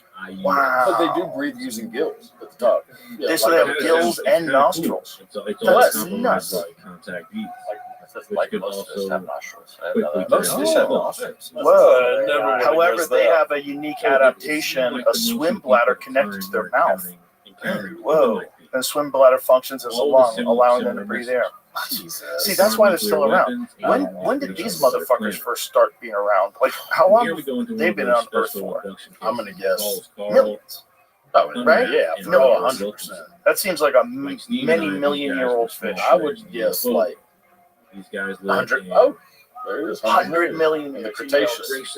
So that's pre-dinosaur death. Is that 65 million. So yeah. So they were 35 around million. long before that. overlap. It literally reminds me of nuts. But that's they were so essentially intrigued a prehistoric creature that you can go shoot they with a decided bow. to- Yeah, they or like tried to me, smash their head in with your rock while your uncle's drunk. God, They that's got crazy. many friends and But that's, players in town, including You know, the it's an activity that people So do. as you can imagine, But I Lyle do was now hear that you can comprised of smoke these them and then they two taste good. pros who show up I'll leave that up to- big dogs. Do you want to give it a try? Like if someone's Yeah. really good and they cook for you, and they're like, just try it, dude, Files try it, are- try it. I pretty much try anything. So yeah, I tried it. Even the I had beaver once. into his home. Bet you. Yeah. Hell, really? Why was it? Me too. One day. No, me and my friend Brian Callen and Steve Ranella. It was on his television show, Meat Eater, and they trapped a beaver and he cooked it. He made like a pot roast. It was fucking delicious. It was really good. I'd try it. But Steve's like an excellent cook. Yeah, So he really, like, he has cookbooks. He's Right. an excellent cook. So he really knows how to make He something. cooks on the delicious. show. Yeah, all the time. All the time. You have been chosen yeah, to be our brotherhood I of tried. dogs. I mean, there's not really any. I'd eat a dog. I'd eat. I can't eat a dog, or I could eat a person. Like I could eat a person if I had to eat So a it makes me person. wonder. I don't think it would if the take government all that much. government Well, I think started historically meeting you've been proven to be in this correct. entire Yeah. abduction. You know, This may have You drink that? started Yeah. something. Yeah, historically, Because when if push all comes these to shove, people people will eat people. Yeah, I mean, what was the name? General Butt Naked. You ever heard of him? Oh yeah. Yeah. Oh, He yeah. people. I mean, that's how he busted that guy at that market. Their own Right. Serving human meat. That guy killed That- and that ate logically people, makes and then full he was sense. forgiven because he Especially and then he became At the Hague. became Right. Amazing. bro. He would take off all his clothes and go into battle and kill people while he's butt naked With a machete. with a machete. Yeah. He would find children, kill them, cut their heart out, and eat it so that he would become invincible. Eat the heart of his enemy's children. This overall message. It worked. He's still alive. On something. That's the thing. Like you can dismiss it all you They're want. saying that hey, they're going to win proof this is war, and they're The devil has a very they're going to run the world. superpower from monster to minister. Is the past about to catch up to Liberia's war criminals? So that's the thing. Is Liberia? Okay, do you know the history of Liberia? Exactly. Yeah, with James Monroe And and then you have all these Monrovia. I mean, well, I know like leading that this it was a message, colony. so then Basically, you to have to at some send point. African All like, right. Slaves. slaves back to Africa. Exactly. And yeah, that's why the Cap's Monrovia. So we have another day It is an insane place. In the weeks before he found Jesus, the evangelist, formerly known as General Butt Naked, reckons he was sacrificing 4 or 5 children a day. Oh my God. Murder had long come naturally to him. He was only 11 when the elders who had steeped him in the ways of witchcraft first handed him the sacrificial knife, but he never killed with such intensity and ferocity as during those weeks in mid-1996 when Liberia's first civil war reached its calamitous climax in the blood-soaked streets of Monrovia, the country's battered capital. Several times a day, the warlord and his battalion of boys, all naked as he was, would emerge into the maelstrom, firing wildly as they added their own breed of terror to the chaos. We can kill it. They're saying they're doing this. Wow. Yet the bloodletting always began before a single bullet had been fired. Before each engagement, butt naked, pagan priest and holy warrior would lay a child face down on the sacrificial table, slice open its victim's back, and pull out their still beating heart, thus ensuring magical protection for the coming battle. Then I could fucking kill it. Fucking yo. It's not really like a nice thing to do to someone. I mean, fucking Yeah, that's. I mean, I don't care. He found Jesus. But he found Jesus. Hold on. He found Jesus. Is that actually why he got let off? Or more than 20 years later, General Butt Naked, evangelist Joshua Milton Blah, he no longer cares to use, has never appeared in court for the war crimes he so freely admits to. Neither, for that matter, is anyone else, not in Liberia at least. Boots on the ground. That's been crazy. So they didn't So even that's try. It's how not like he bad got off. They that- just didn't even try. When we do That's how bad that place is. Yeah, because he was under, what's that guy's name? Charles Taylor. Charles Taylor was an absolute nut job as well. Have you ever seen Machine Gun Preacher? Gerard Butler? No, I didn't. Oh, you gotta watch that movie. Yeah? So good. Machine Gun Preacher. Yeah, it sounds like When is it's this one? When does this one come out? maybe 2014, 2015 or so. It's like a decent We little. can kill it, boys. 2011. Okay. Yeah. But it's based on true story of a guy who, had like some alcohol, like drug issues, I believe. And here it is. Machine Gun Preacher. Yeah. That would be crazy. Okay. But Yeah, it wouldn't surprise I'll me. check that out. Jamie, will you do me a favor? Send me a note. Yeah, he went to Africa. Like this guy, went to Africa and started like building these kind of, well, I guess not orphanages, but like schools basically.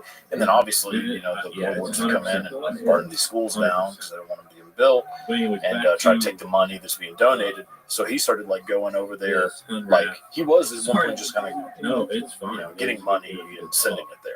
And then he was like, "Wow, I should go over there The FBI with weapons and or I'll in this protect file these the schools." FBI had, it was That's noted basically that what he did. through Wow, it's a pretty crazy this is story. another- Yeah, it's phenomenal. another fucking Yeah, man, there are parts of the world This that is are in the just FBI fucking part.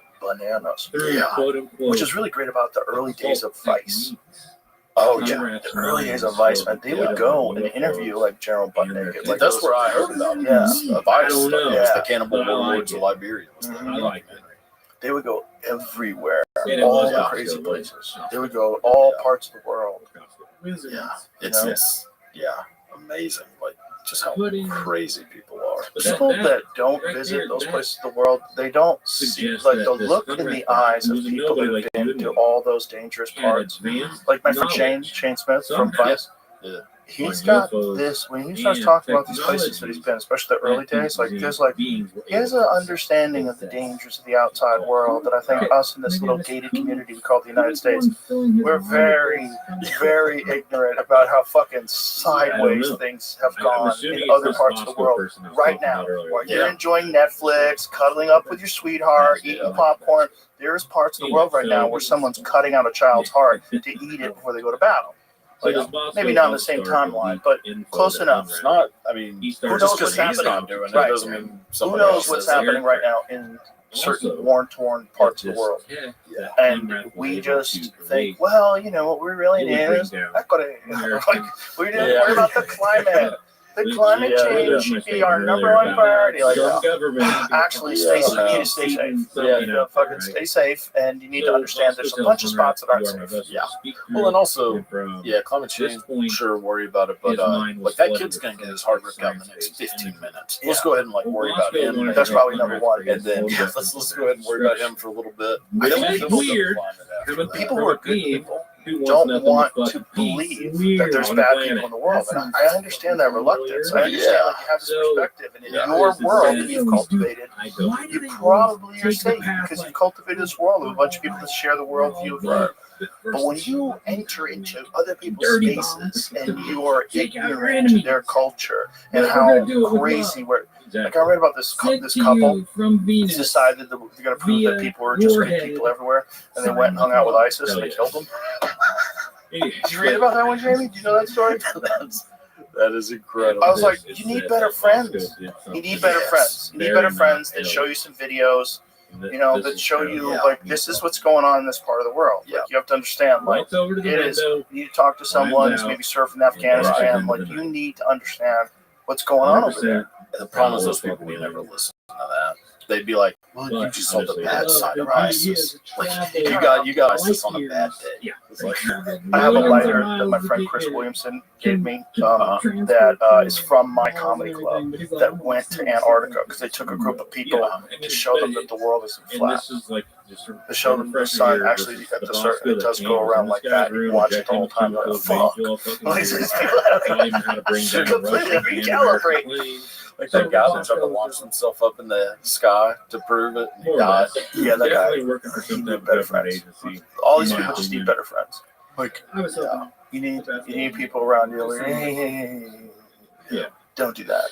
Yeah. So, and just reassure them. Just tell them it's flat. Don't worry. Like, it is flat. You don't have to worry. Imagine if it was. Like, imagine if all those morons were right, and then everybody, all these scientists, all these all lies, all in CGI.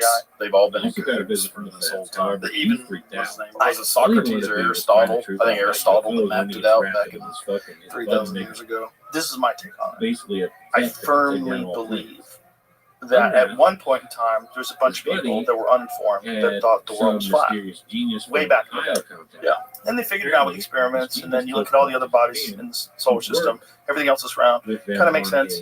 You realize that this is how planets are formed, gravity, spins, and the whole deal. But then I think there's psyops. And I think a bunch of people went on there, just like they did with women with the free bleeding movement on 4chan. They convinced women to just fucking bleed all over their crotch. They convinced them, and they did it by making it seem like a feminist thing. Like, fuck patriarchy. I don't have to wear a fucking tampon. I'm going to wear white pants. Fuck you. Look at my blood. And then women actually went and did it. Because people will buy into almost anything. There's a certain percentage of the population, whatever it is, that's so easily, they're so suggestible. They're so easily influenced. You can kind of talk them into almost anything. And I think that's part of where the flat earth thing got sideways. Because I think just like MK Ultra used to exist, I think there's still some, let's find out how dumb they are experiments. There's also just a lot of dumb people. There's also some people who they also want to basically think that everything's a cover up. I don't trust NASA, but I don't trust NASA. I don't know why not. Like we didn't go to the moon, so the Earth must be flat. I guess if those two things are related, I don't know. I mean, there's a lot of that. There's a lot of people that don't want to actually do research. They want to watch a YouTube video and then start talking about it. That's me. That's my favorite. I'm with it. Yeah, I'm with it too.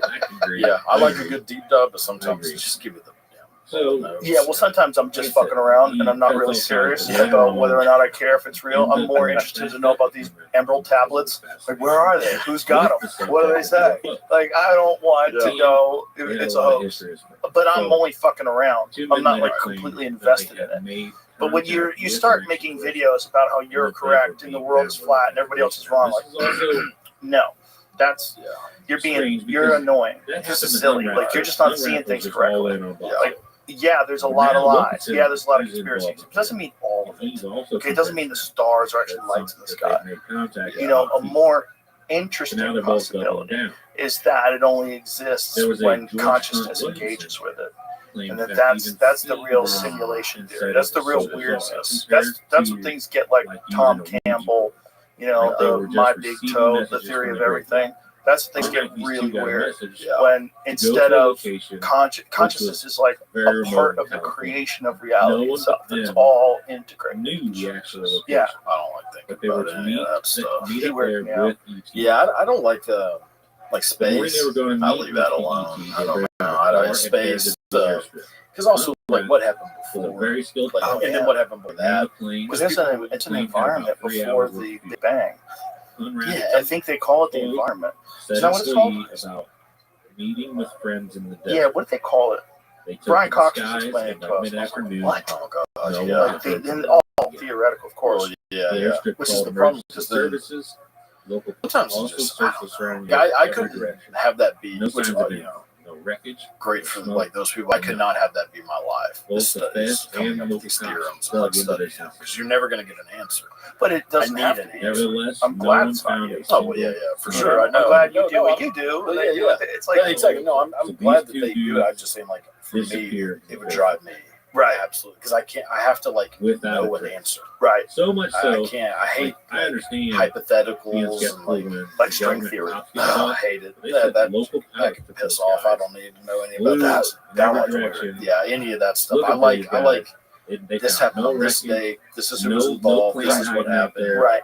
Hard. brain That doesn't kind of feel stuff. separate. Well, space is the Yeah, ultimate. exactly. Who the fuck knows? Because Yeah. we can only see so far. We see so far, but even so far is only so Yeah. far. Well, and then they're saying like it's always expanding, which that can't be true because like what is it expanding into? If space is space. Need to go see the ET. Yeah, if they're like, oh, it's like And blowing up a ETs still balloon come. where everything's Or okay, but you're blowing up a balloon in a room. someone Right. posing So as what's the ETs. room Yeah. that you're blowing the balloon Right. into? And then that's in a bigger room. And that's Right. And now they're And then there's the concept that it's actually finite. Yeah, they're in the It's desert. not Yeah, infinite. They're, It's some sort of film that definitely shit. in the desert. Like, well, Now just a they're little bit shut goes low back to the around ground. They're eventually. shut up. Then who You made ain't gotta worry Right, about is there a it. God?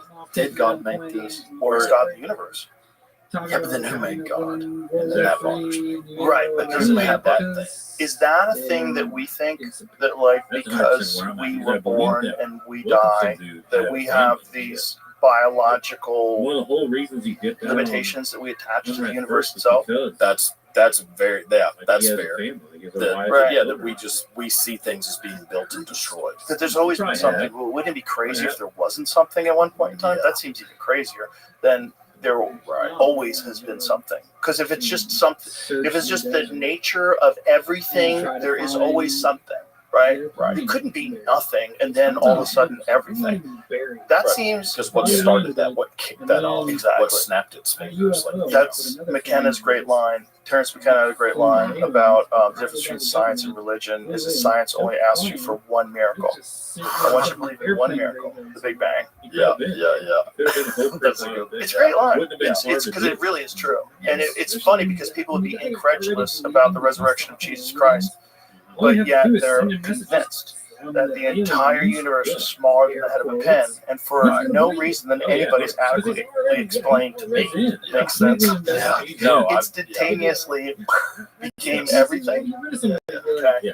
Hey, I can buy that. I'm sticking with Jesus on Yeah. that one. Like Yeah. Jesus makes more sense. It makes That a one, whole like lot more sense. people have come back to life. Like in fact, you were one of your videos was about a woman who was hung. Oh yeah. Yeah, tell that one. Was it Nancy Green or Anne Green? I think Anne Green.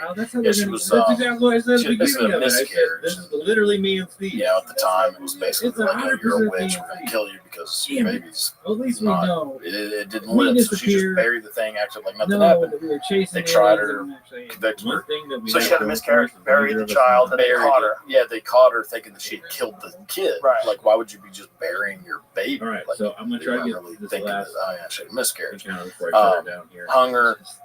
It's a I good mean, one. as far as You're gonna they want know, to. she's dead. Put her in a box, wooden box, take her to a mortuary, and the guys, you know, Next one's just gonna getting blow her your ready mind. to prep her to bury her, and she wakes back up after they start doing You're like they feel like a faint pulse, and they're like, oh my god, this woman's still alive, but she's not like coherent and Yeah. alert. So they start giving her like tobacco smoke enemas, which oh, it gotta be a Who's great an idea? How do you go to that one first? But Well, somebody tried I fucking think with I got an I idea, think bro. slapping the hell out of her probably was. I the got a first two- tube and a pack of Marlboros. Yeah, pouring hot. Yeah, they And poured what he this. did, I don't know, cordial. another I think it's just some government sort of like liquid. noticed him. And Unless it was all, But- unless it was all this Just stuff. Yeah, I don't know what. Invigorating or stimulating preparation that's intended for medicinal purposes. The term derives from obsolete usage. It's basically Robitussin.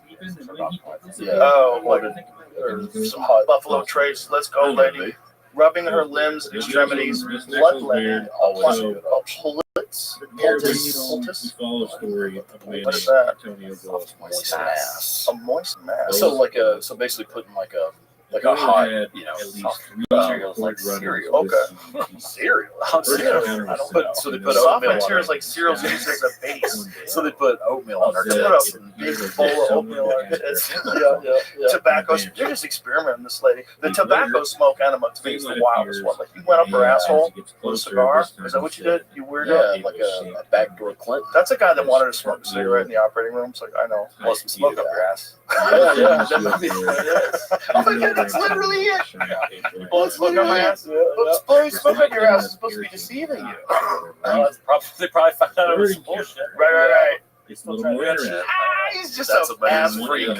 That happened because a lot of morticians have been freaks. Like that's why that famous Sam Kinison bit. Yeah. It's one of the greatest bits of all time. Started talking after 12 hours. Yeah. Started eating food. That's nuts. One month So, like, recovered. she came back from the dead. You telling me Jesus can't? Jesus was after 3 days. I feel like after 3 days you already. People were tougher back then, bro. Well, that's true. 2,000 years ago, people were. They had some gumption to them. Well, they're probably also 2,000 years less evolved, so they're probably stronger. He at this point fears Stronger? Yeah, like more robust. Oh. They were able to survive. If you survived 2,000 years ago, I just would imagine like you're going through some tough times. Yeah. You know, like you can't have like. There's no bad genes back then. Nobody makes it.